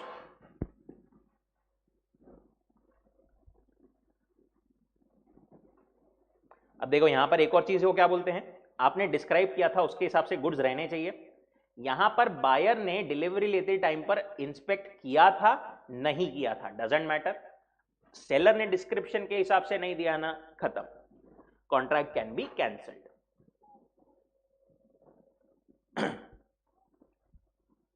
जैसे एग्जांपल यहां पर दिया है, a ship was contracted to be sold as copper fastened vessel. देखो कोई भी ship होती है ना, तो शिप में नहीं, क्या बेसिकली उसको लकड़ी को जोड़ने के लिए बोल्ट्स, नट बोल्ट्स वगैरह सब कुछ प्लेट्स लगती है, वो प्लेट्स को बेसिकली फास्टनिंग मटेरियल बोला जाता है, उसको जोड़ने के लिए जो मटेरियल यूज होता है। तो ए ने बी को क्या बोल के बेचा कि ये कॉपर फास्टन्ड है, इसमें जो मटेरियल यूज किया गया है वो सब कॉपर का है, बट वो था एक्चुअली आयरन का। यहां पर गुड्स डिस्क्रिप्शन के हिसाब से है क्या, नहीं है, तो यहां पर contract can be cancelled, hence could be returned, और if the buyer took the goods he could claim damages। अगर उसने एक्सेप्ट कर लिया गुड्स को, वो डैमेजेस ऑब्वियसली क्लेम कर सकता है। अब डिस्क्रिप्शन अपने एक्ट में डिफाइन नहीं किया गया, बट डिस्क्रिप्शन मतलब क्या, कोई भी चीज को अपन डिस्क्राइब कैसे करते हैं, उसकी कैटेगरी बता करके, कोई भी उसकी क्लास या किस टाइप का है वो डिस्क्राइब करके, इजिप्शियन कॉटन, जावा शुगर, या फिर अल्फांसो मैंगो, बाजू में लिख लो, हापुस आम ऐसा बोलते हैं अपन, स्टील की बॉटल अपन ने बोला, राइट। कभी कभी अपन उसके कुछ characteristics essential to their identification, उसको आइडेंटिफाई करने के लिए कुछ स्पेसिफिक कैरेक्टरिस्टिक्स बताते हैं, जैसे सैमसंग का F54 128 GB वाला, राइट, स्टील एक स्पेसिफिक साइज में कटा हुआ, दीज आर ऑल डिस्क्रिप्शन।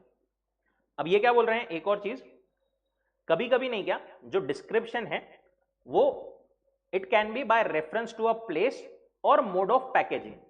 जैसे मेरे को अपन बाकरवड़ी का एग्जांपल लिया, मेरे को बाकरवड़ी जो है वो दो पैकेजिंग में आती है, एक वो ट्रे की पैकेजिंग में आती है और एक लूज पैकेजिंग में आती है।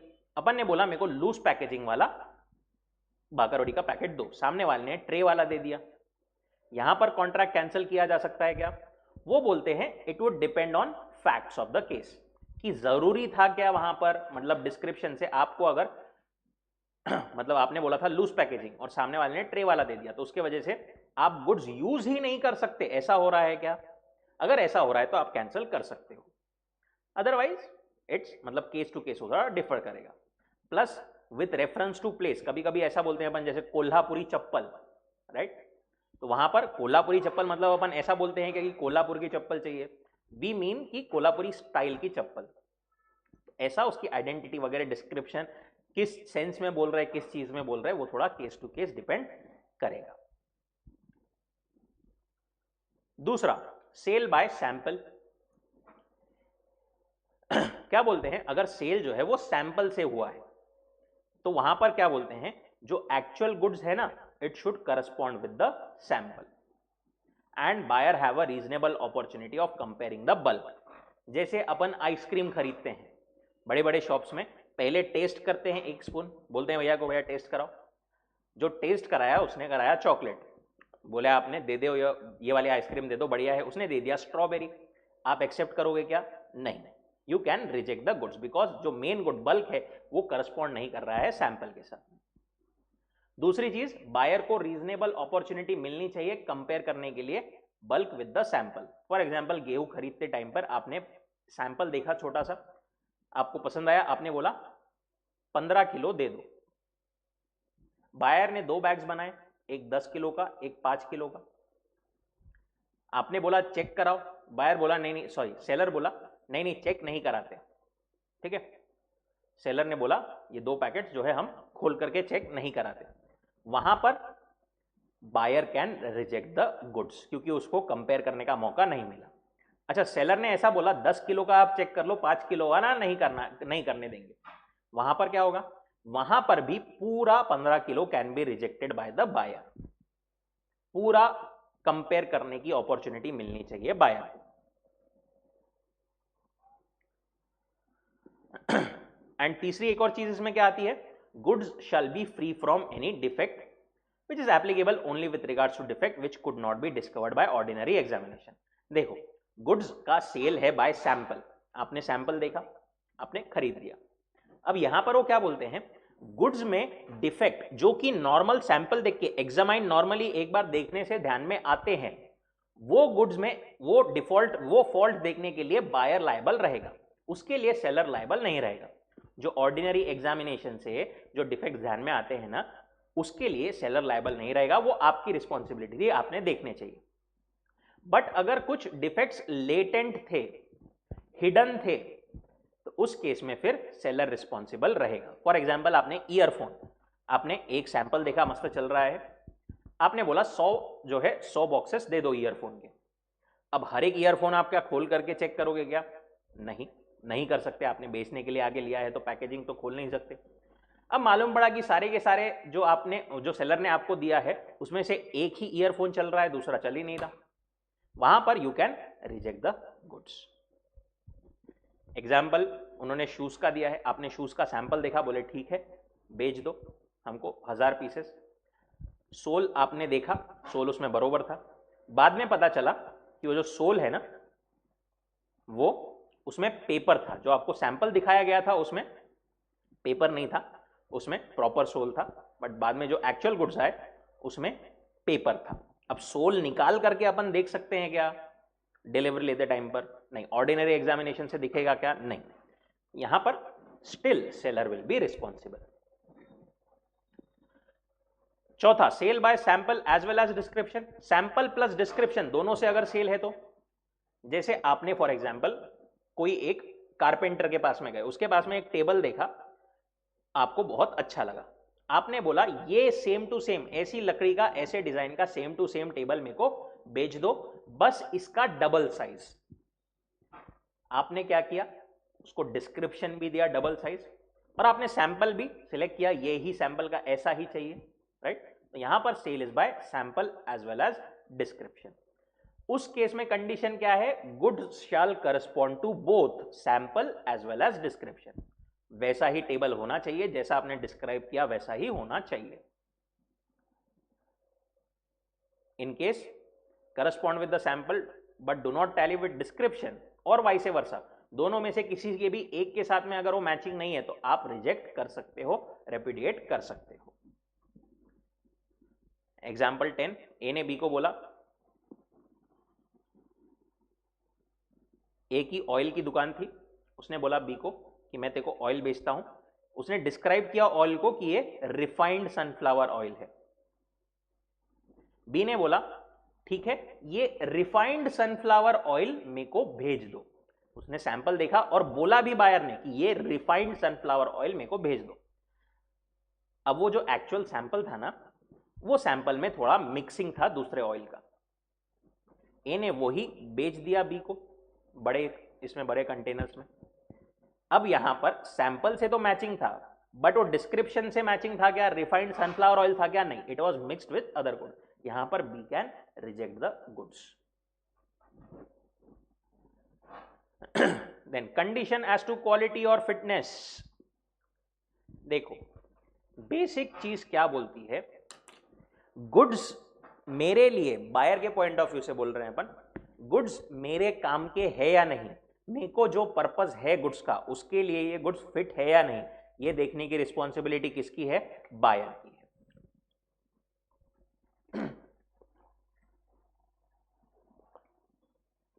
गुड्स जो है मेरे यूज के लिए परफेक्ट नहीं है, या मेरे को जैसी क्वालिटी चाहिए थी वैसी नहीं है, उसके लिए सेलर कभी भी रिस्पॉन्सिबल नहीं रहेगा। There is no implied condition as to quality और fitness of the goods sold for any particular purpose. पर इसका एक्सेप्शन है कि ये 3 कंडीशन अगर फुलफिल हो जा रही है ना, तो फिर सेलर रिस्पॉन्सिबल रहेगा। पहली, आपने सेलर को, आपने मतलब बायर ने सेलर को बोला है कि मेरे को गुड्स ये वाले पर्पस के लिए चाहिए। आपने सेलर के स्किल और जजमेंट पर भरोसा करके उससे गुड्स खरीदे हैं, उसने बोला है कि ये वाले ले जाओ, उसके भरोसे आपने लिए हैं। एंड तीसरा, seller ordinarily deal in those goods, seller normally उन गुड्स में डील करता है। ठीक है, यहां पर फिर इंप्लाइड कंडीशन आ जाएगी, आपने पर्पस बताया था ना, उसके हिसाब से गुड्स रहना चाहिए। क्विकली एग्जांपल ध्यान से सुनना। आप गए फेविक्विक लेने, आपको थर्मोकॉल चिपकाना था, ठीक है। अब फेविकॉल से नहीं, क्या सॉरी, फेविक्विक से थर्मोकॉल नहीं चिपकता, वो जल जाता। बट आपने सामने वाले को, सेलर को बोला ही नहीं कि मेरे को थर्मोकॉल चिपकाने के लिए फेविक्विक चाहिए। आपने खरीद लिया फेविक्विक, थर्मोकॉल चिपकाने गए तो थर्मोकॉल जल गया। अब आप वो जो फेविक्विक है वो रिटर्न कर सकते हो क्या? नहीं कर सकते। क्यों? क्योंकि आपने अपना पर्पस नहीं बताया था, आपने कोई उसके जजमेंट पर अगर भरोसा नहीं किया था, आपने डायरेक्टली फेविक्विक खरीदा था। यहां पर वो आपके पर्पस के लिए फिट है नहीं है ये देखने की रिस्पॉन्सिबिलिटी आपकी थी, राइट। बट अगर आपने बोला था सेलर को कि भैया देखो मेरे को थर्मोकॉल चिपकाने के लिए एक अडेसिव चाहिए, एक गम चाहिए, ठीक है, आप आपके हिसाब से जो बेस्ट है वो दे दो।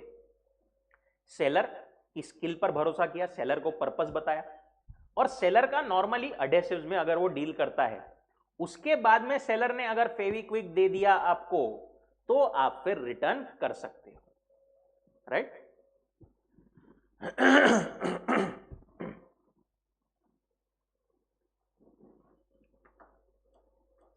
समझा क्या?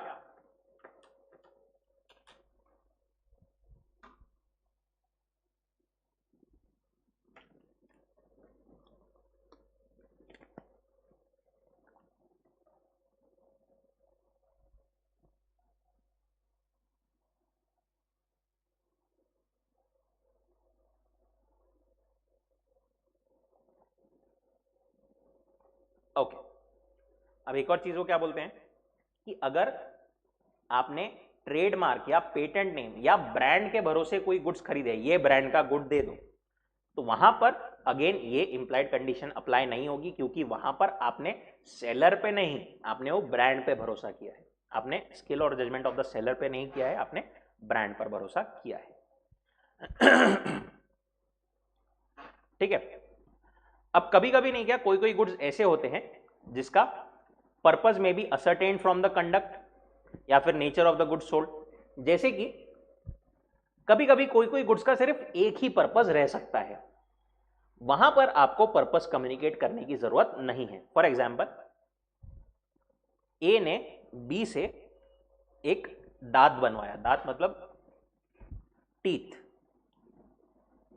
बी जो है डेंटिस्ट था, ए के टीथ में कोई, दांत में कोई प्रॉब्लम आ गई थी, उसने बी से, डेंटिस्ट से बोला मेरे को एक जो है फॉल्स टीथ बना करके दे दो। अब बी ने इतना बड़ा दांत बना करके भेज दिया, क्या ए उसको रिजेक्ट कर सकता है? ए ने बोला मैं रिजेक्ट करता हूं। बी ने बोला नहीं नहीं, आपने तो पर्पस ही नहीं बताया।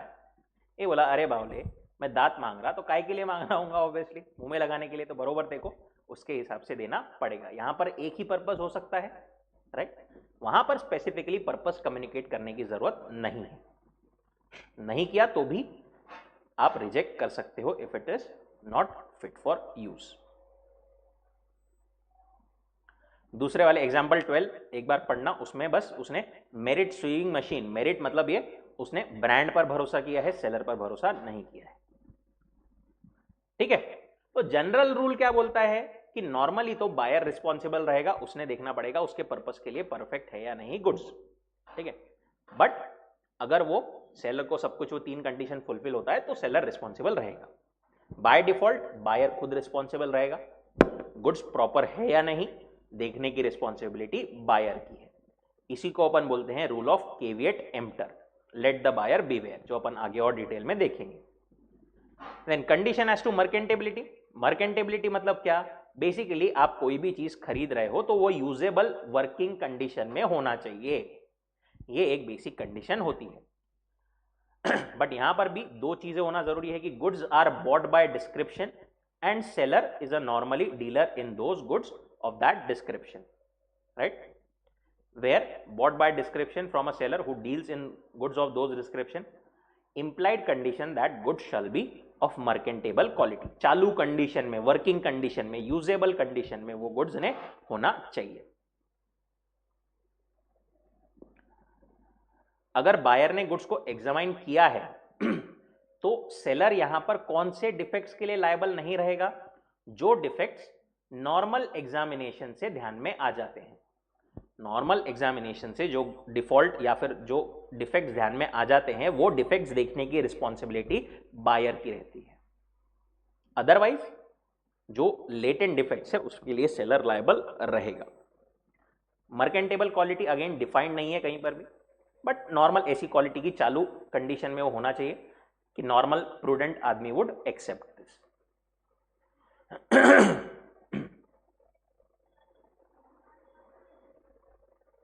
जैसा इन्होंने एग्जाम्पल दिया है, ए ने बोला अ ब्लैक वेलवेट क्लोथ, ठीक है, सी ने उसको दे दिया ब्लैक वेलवेट क्लोथ, बट वो नहीं क्या डिस्ट्रॉयड या फिर डैमेज था because of ends, white ends ने उसको जो है खराब कर दिया था कपड़े को।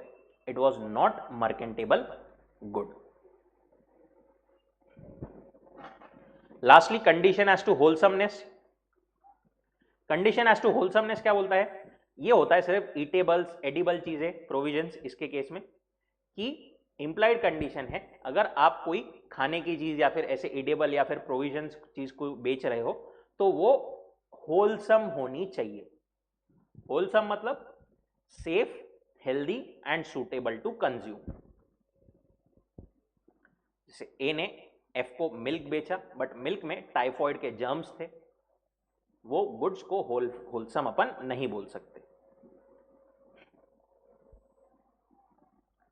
ये थी कौन सी? Implied condition. इंप्लाइड कंडीशन के बाद में we have implied warranties. Warranty मतलब क्या? It is a warranty, sorry, implied warranty मतलब क्या? It is a warranty which the law implies into the contract of sale. By default law मानता है express warranty भी हो सकती है, लिख करके कर सकते हो, राइट? बट इंप्लाइड क्या है? बाय डिफॉल्ट लॉ बोलता है ये तो हम एज अ वारंटी आपके इसमें है ऐसा मानेंगे, ठीक है, unless they are expressly excluded. आप उसको एक्सप्रेसली एक्सक्लूड कर सकते हो, बट बाय डिफॉल्ट हम मानेंगे कि वो चीज है। ना इंप्लाइड वारंटी कौन सी? चार मेनली होती है। पहली, warranty as to undisturbed position. क्या बोल रहे हो? इंप्लाइड वारंटी ये मानी जाती है कि buyer shall have and enjoy quiet position. A ने बी को गुड्स बेचा, तो अब बी उसका सोल ओनर रहना चाहिए, एक्सक्लूसिव ओनरशिप उसके पास में रहना चाहिए, कोई और आके वो गुड्स को क्लेम नहीं करना चाहिए। अगर किसी और ने आकर के बोला कि ये गुड्स तो मेरे हैं, राइट, तो यहां पर देखो वो कॉन्ट्रैक्ट तो कैंसिल कर ही सकता है, ये तो अपन ने पहले इसमें ही वो पढ़ा था एज टू टाइटल, ठीक है।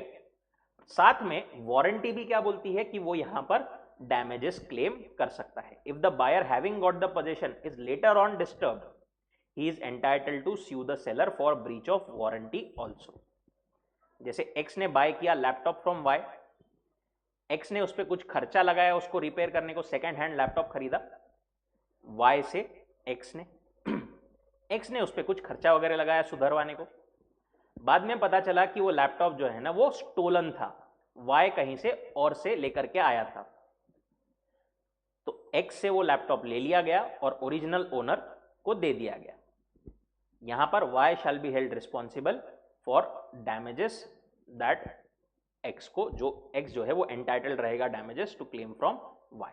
जो उसने खर्चा लगाया था, जो भी सब कुछ उसको कॉस्ट इनकर हुई, जो भी नुकसान हुआ वो वाई से क्लेम कर सकता है।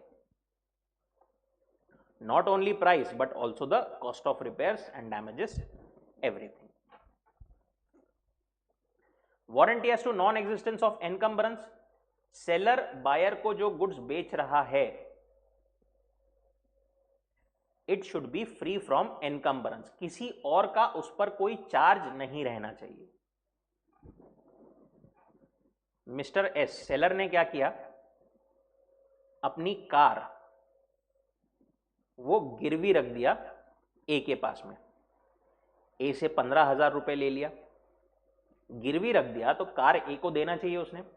एस ने क्या बोला, बोले ठीक है 15,000 रुपए तू मुझे दे दे, मैं तेरे को कार नहीं क्या 2 दिन बाद देता हूं। ए बोला ठीक है यार कोई बात नहीं, 2 दिन बाद दे देना car.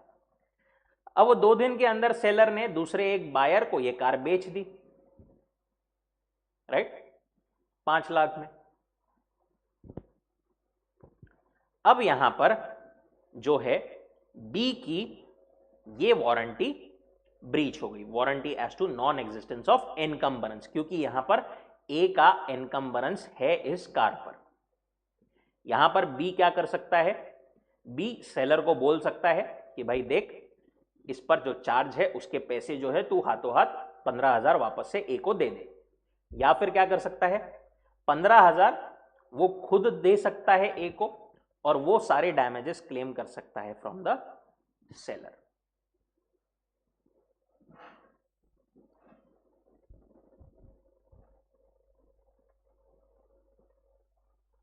Warranty as to quality और fitness of by usages of trade, कभी कभी नहीं, क्या there is implied warranty as to quality और फिटनेस, जैसा अपन ने ऊपर देखा था ना मर्केंटेबल क्वालिटी, उसी के कंटिन्यूएशन में आप समझो कि भाई एक स्पेसिफिक क्वालिटी या फिर फिटनेस फॉर पर्पस गुड्स जो है वो फिट है, मतलब टू बी यूज्ड, एक डिसेंट क्वालिटी के है, कंप्लीटली यूजेबल है, ऐसा समझा जाता है बाय यूजेज ऑफ ट्रेड। जैसे अपन फॉर एग्जांपल मोबाइल खरीद रहे हैं तो मोबाइल के सारे पार्ट्स वर्किंग कंडीशन में है ऐसा माना जाएगा। अगर कहीं पर चलते चलते उसमें कोई फॉर एग्जांपल एक वारंटी पीरियड है उसका 1 साल का, 1 साल में कोई उसमें दिक्कत आ जाती है तो आपको उसके अगेंस्ट फ्री ऑफ चार्ज पूरे डैमेज मिलेंगे। ठीक है, यहां पर अगेन दूसरे पैराग्राफ में वो क्या बोलते हैं कि कौन से डैमेजेस वगैरह कौन से डिफेक्ट्स के लिए ये क्लेम किया जा सकता है जो नॉर्मली बाय करते टाइम पर ध्यान में नहीं आते, ऊपर नहीं दिखते by normal examination. Normal examination वालों के लिए वाले डिफेक्ट्स के लिए सेलर रिस्पॉन्सिबल नहीं है, बायर रिस्पॉन्सिबल रहे। And lastly disclosure of dangerous nature, अगर गुड्स जो है वो डेंजरस नेचर के है, ठीक है, एंड बायर इज इग्नोरेंट, तो सेलर की ये ड्यूटी है कि वो वार्न करे बायर को कि भाई ये देख गुड्स डेंजरस नेचर के है। जैसे फ्लेमेबल गुड्स आप बहुत सारे इस पर मतलब वो डीओ वगैरह उस पर लिखा हुआ रहता है फ्लेमेबल, या फिर छोटे छोटे पार्ट्स में इसमें लिखा आ जाए choking hazard small parts not for children below 5 years। Cigarette पर लिखा होता है smoking causes cancer, right, all such things. यहां तक सब लोग है क्या मेरे साथ?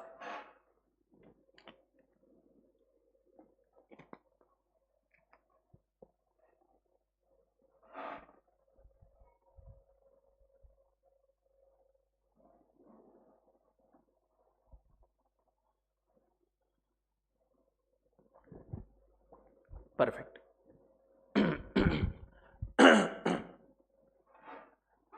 केविएट एम्प्टर, केविएट एम्प्टर मतलब क्या? केविएट एम्प्टर नहीं, क्या ये एक डॉक्ट्राइन है जिसका मतलब क्या होता है, लेट द बायर बिवेयर। देखो क्या बोलते हैं वो, सेलर, एक सेलर अपना माल बेचने के लिए ही लाता है मार्केट में, राइट, डिस्प्ले करता है अपने माल को। अब वो गुड्स बरोबर है या नहीं ये देखने की रिस्पॉन्सिबिलिटी बायर की है। गुड्स में अगर कोई डिफेक्ट है तो वो बताने की रिस्पॉन्सिबिलिटी सेलर की नहीं है। क्यों बताएगा सेलर? सेलर सोचो, सेलर एक गुड्स बेचने के लिए बैठा है मार्केट में, कोई बायर खरीदने आया, उसको ऐसा बोलेगा क्या, ये देखो ये मस्त गुड्स है बट इसमें ये डिफेक्ट है, कोई खरीदेगा क्या उससे? नहीं। Seller is not bound to disclose the defects in the goods which he is selling. ये बायर की ड्यूटी है to satisfy himself before buying that the goods will serve the purpose. बाद में if the goods turns out to be defective और do not serve his purpose, buyer can not hold the seller responsible. Buyer की responsibility है let the buyer beware, caveat emptor. ठीक है,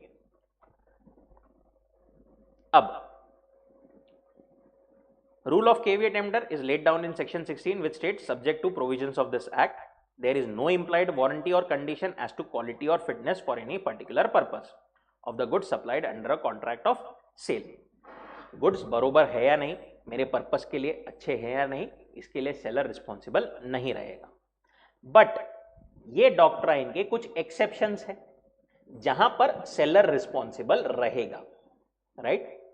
सबसे पहला fitness as to quality और use, ये जो 3 कंडीशन है ना, वो एक्चुअली नीचे होनी चाहिए थी, यहां पर फर्स्ट पॉइंट में, ठीक है, ऊपर दिया उन्होंने।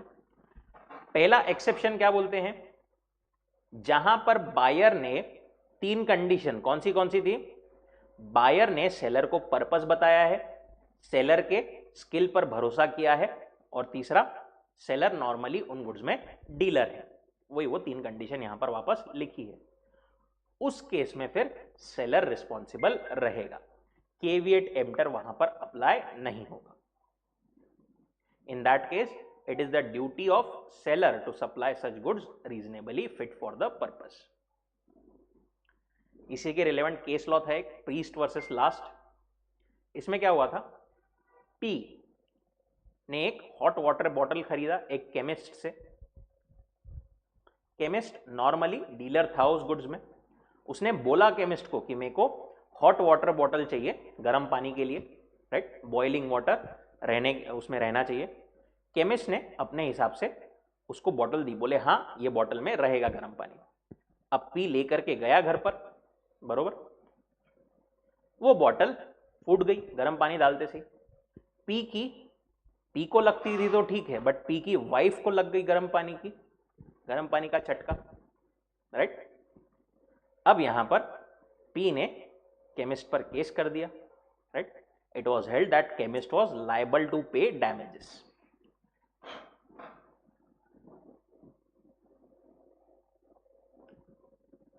बट अगेन एक ही पर्टिकुलर पर्पस अगर है तो वहां पर आपको पर्पस बताने की जरूरत नहीं है। Bombay Burma Trading Corporation versus Aga Mohammad, यहां पर क्या हुआ था, रेलवेज ने ये आगा मोहम्मद इनसे रेलवे के स्लीपर्स खरीदे थे। रेलवे के स्लीपर्स मतलब वो रेलवे ट्रैक के बीच में नहीं क्या वो लगे हुए रहते हैं, राइट, वो ब्लॉक्स, उसको स्लीपर्स बोलते हैं।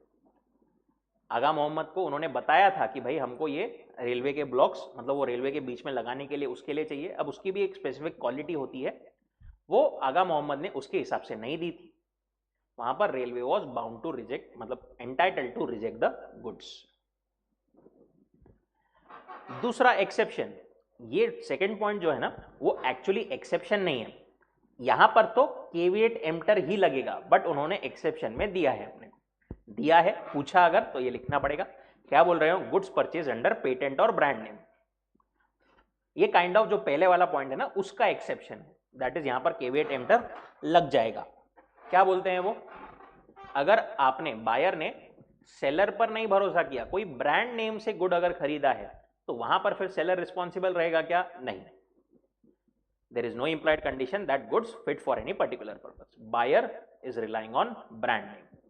यहां पर बायर की खुद की रिस्पॉन्सिबिलिटी आ जाएगी केविएट एम्प्टर। वैसे ये एक्सेप्शन नहीं है, बट अपने को एक्सेप्शन में दिया है तो ये पॉइंट लिखना पड़ेगा। बाद में गुड्स अगर सोल्ड बाय डिस्क्रिप्शन है, जो अपन ने ऊपर इंप्लाइड कंडीशंस पढ़ी थी वो सब यहां पर केविएट एम्प्टर के एक्सेप्शंस बन जाएंगे। Getting it? अगर डिस्क्रिप्शन से आपने खरीदा है और डिस्क्रिप्शन के करस्पॉन्डिंग गुड्स नहीं है तो सेलर की रिस्पॉन्सिबिलिटी आ जाएगी, बायर रिस्पॉन्सिबल नहीं है, caveat emptor does not apply. Merchantable quality के चाहिए goods, where the goods are bought by description and seller normally उन गुड्स में डील करता है, तो goods should be of normal usable condition. अगर वो यूजेबल कंडीशन में, चालू कंडीशन में नहीं है तो फिर सेलर रिस्पॉन्सिबल रहेगा। बट कौन से डिफेक्ट्स के लिए, लेटेंट डिफेक्ट्स के लिए, जो डिफेक्ट नॉर्मली ध्यान में आ जाने चाहिए बाय नॉर्मल एग्जामिनेशन, वो एग्जामिनेशन करने के लिए बायर खुद रिस्पॉन्सिबल है। सेल बाय सैंपल, सैंपल से हुआ है तो सैंपल से करस्पॉन्डिंग होना चाहिए गुड्स, अगर नहीं है तो seller would be responsible. Sale by sample as well as description अगर है तो दोनों से करस्पॉन्डिंग रहना चाहिए, by sample as well as description. नहीं है तो again seller would be responsible. Trade usages, ये क्या बोलता है, implied वारंटी और कंडीशन एज टू क्वालिटी और fitness may be annex to by usages of trade, जो अपन ने ऊपर देखा था। कभी कभी नॉर्मली ऐसा यूजेज ऑफ ट्रेड से अनेक्स रहती है कि भाई 1-2 साल की वारंटी है, नॉर्मली रहेगी है, राइट। या कभी कभी क्या बोलते हैं वो, जैसे उन्होंने एग्जाम्पल दिया है, रेडीमेड गारमेंट का अगर बिजनेस है उसमें इंप्लाइड कंडीशन ये मानी जाएगी कि गारमेंट्स रीजनेबली फिट होने चाहिए। रीजनेबली फिट यहां पर वो क्या बोल रहे हैं बेसिकली, प्रॉपर एक स्ट्रक्चर के होने चाहिए, जैसे शर्ट में एक, फॉर एग्जाम्पल एक सर के लिए एक होल, दो हाथ के लिए एक होल, अगर एक शर्ट में 5 होल दे दिए उन्होंने तो वो रीजनेबली फिट है क्या, शर्ट कहलाए जाने के लायक है क्या, नहीं, वहां पर again seller would be responsible. And lastly, seller actively conceals a defect और is guilty of fraud. Seller ने खुद से बताना नहीं है डिफेक्ट्स, बट अगर उसने कोई फ्रॉडुलेंट तरीके से सामने वाले को बेवकूफ बनाने के लिए एक्टिवली कुछ तो भी छुपा रहा है या फ्रॉड कर रहा है, कोई मिस रिप्रेजेंटेशन कर रहा है एंड बायर उस पर बिलीव करके खरीद लिया गुड्स, तो फिर वहां पर सेलर रिस्पॉन्सिबल रहेगा। फॉर एग्जाम्पल प्लास्टिक की बोतल में बेचते हुए, वो जो बेचता था सेलर, उसमें क्रैक थी, वो क्रैक जो है सेलर ने थोड़ी सी अंदर से कुछ तो भी करके चिपका दी थी और बायर को बोला नहीं नहीं एकदम परफेक्ट गुड है, परफेक्ट है, कुछ इसमें दिक्कत नहीं है, ले जाओ, वहां पर फिर kind of seller would be responsible. Buyer has a right to avoid the contract and claim damages.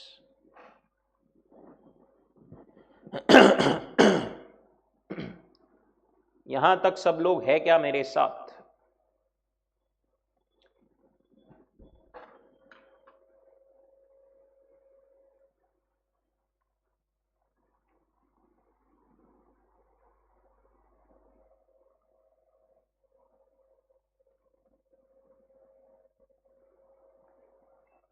बाकी लोग, आरुष, अथर्व, कंचन, नहुष?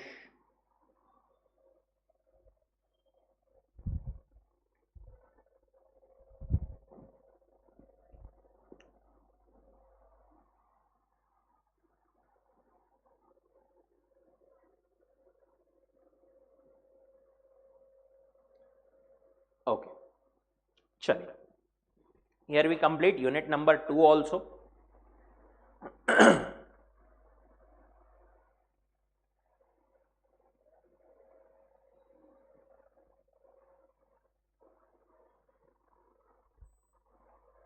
ठीक है, एक और छोटा सा क्वेश्चन लिखें।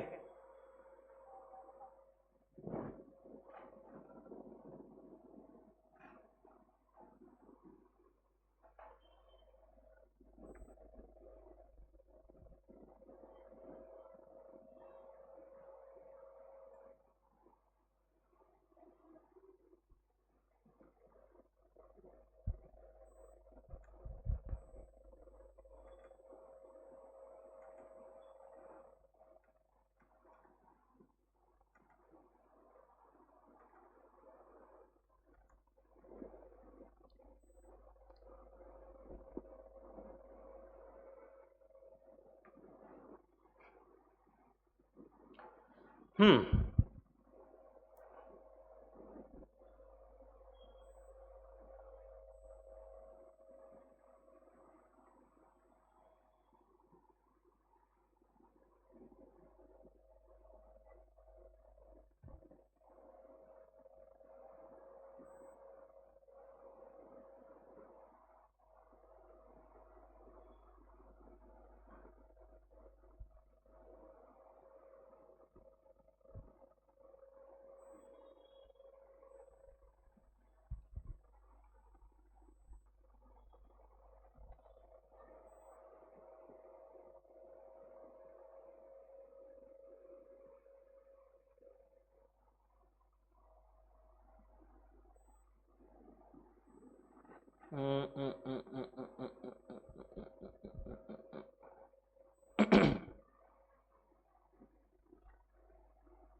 This is the question for 3 marks.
What is the question exactly?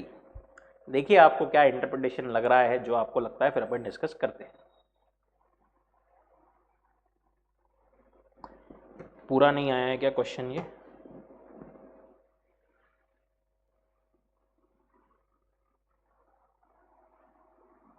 Oh sorry.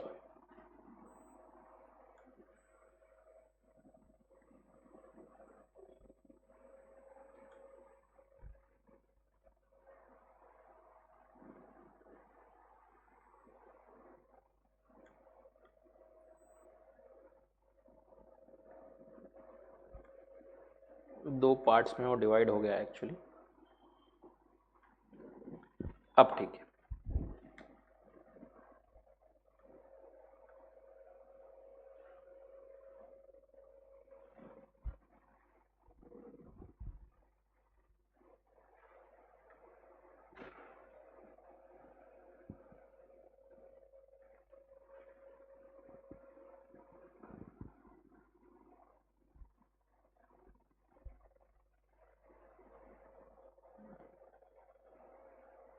Sanika, in case of brand is the brand responsible for the और द सेलर। देखो अब सेलर तो रिस्पॉन्सिबल नहीं रहेगा, बट ब्रांड जो है उसका ओनर या मैन्युफैक्चरर रिस्पॉन्सिबल रहेगा क्या?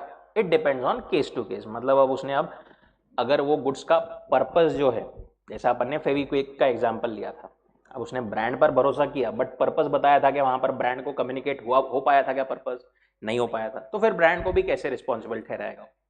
बट अगर नॉर्मली वो जो ब्रांड है वो एक कोई तो भी क्लेम करता है कि ये पर्पस के लिए फिट रहेंगे गुड्स, ठीक है, और फिर बायर भरोसा करता है ब्रांड पर, तो फिर वो ब्रांड को स्यू कर सकता है। It would depend on that case to case thing.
Okay stop.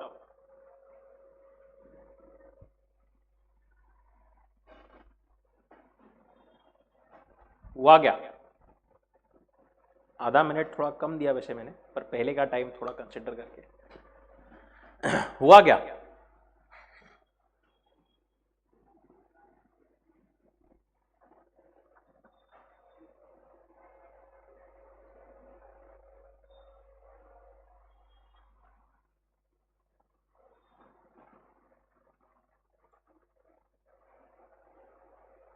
Almost.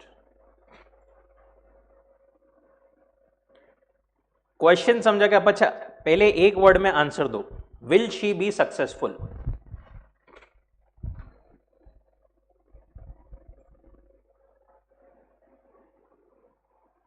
Okay Sanika, बाकी लोग will she be successful?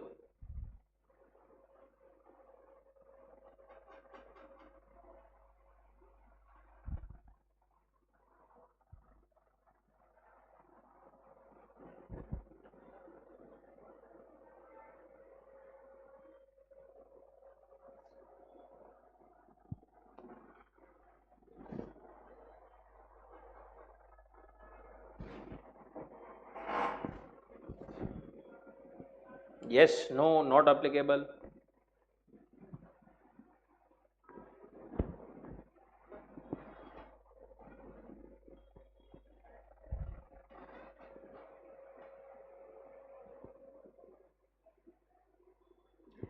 She will actually be not successful.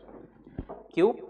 Mrs Seema ने लोकल राइस शॉप पे गई, 100 केजीज बासमती राइस मंगाया, प्राइस डिसाइड हो गया।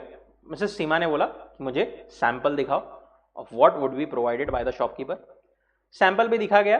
Before she agreed upon the purchase, shopkeeper showed her a ball of rice. Sample exactly corresponded to the entire lot. ठीक है, buyer ने examine भी किया, सीमा ने एग्जामाइन भी किया, प्रॉपरली उसको एग्जामिनेशन का चांस भी मिला, बट उसने कैजुअली एग्जामाइन किया without noticing that even though sample was that of basmati rice, it contained mix of long and short grains. ठीक है, नाउ वो घर पे लेके गई, उसके कुक ने देखने के बाद में क्या बोला, उसके जो कुक था उसके देखने पे क्या बोला कि ये जो चावल है वो बरोबर नहीं है, अगर इससे डिश प्रिपेयर की तो जैसी आपको चाहिए वैसी नहीं मिलेगी। अब सीमा यहां पर उसके अगेंस्ट केस कर सकती है क्या? सेलर के अगेंस्ट। यहां पर सेल बाय सैंपल है, सैंपल डिस मतलब जो सैंपल था उससे मेन गुड्स करस्पॉन्डिंग है, बिल्कुल है। बायर ने चेक किया, बिल्कुल किया। बायर ने कुछ डिस्क्रिप्शन दिया था क्या यहां पर स्पेसिफिकली इतने लेंथ के चाहिए, ऐसे चाहिए, राइट? नहीं दिया था। यहां पर सेल बाय सैंपल जो हुआ उसकी जो कंडीशंस है कौन सी? Bulk shall correspond with the sample, ये हुआ था। Buyer shall have reasonable opportunity of comparing, ये भी हुआ था। दोनों चीजें हुई थी, तो यहां पर जो है वो सेलर को स्यू नहीं कर सकती। In the instant case Mrs Seema will not be successful as she casually examined sample which corresponded to entire lot without noticing fact that even though sample was that of basmati rice, it contained mix of long and short grains, right?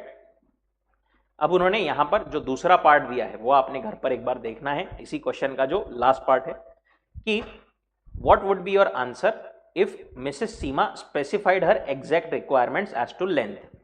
अगर वो specific length बताती थी तो यहां पर description भी होता था, वहां पर फिर in case Mrs. Seema specified exact requirement, then there is implied condition that good shall correspond with the description also. If it is not so, seller will be held liable. ठीक है,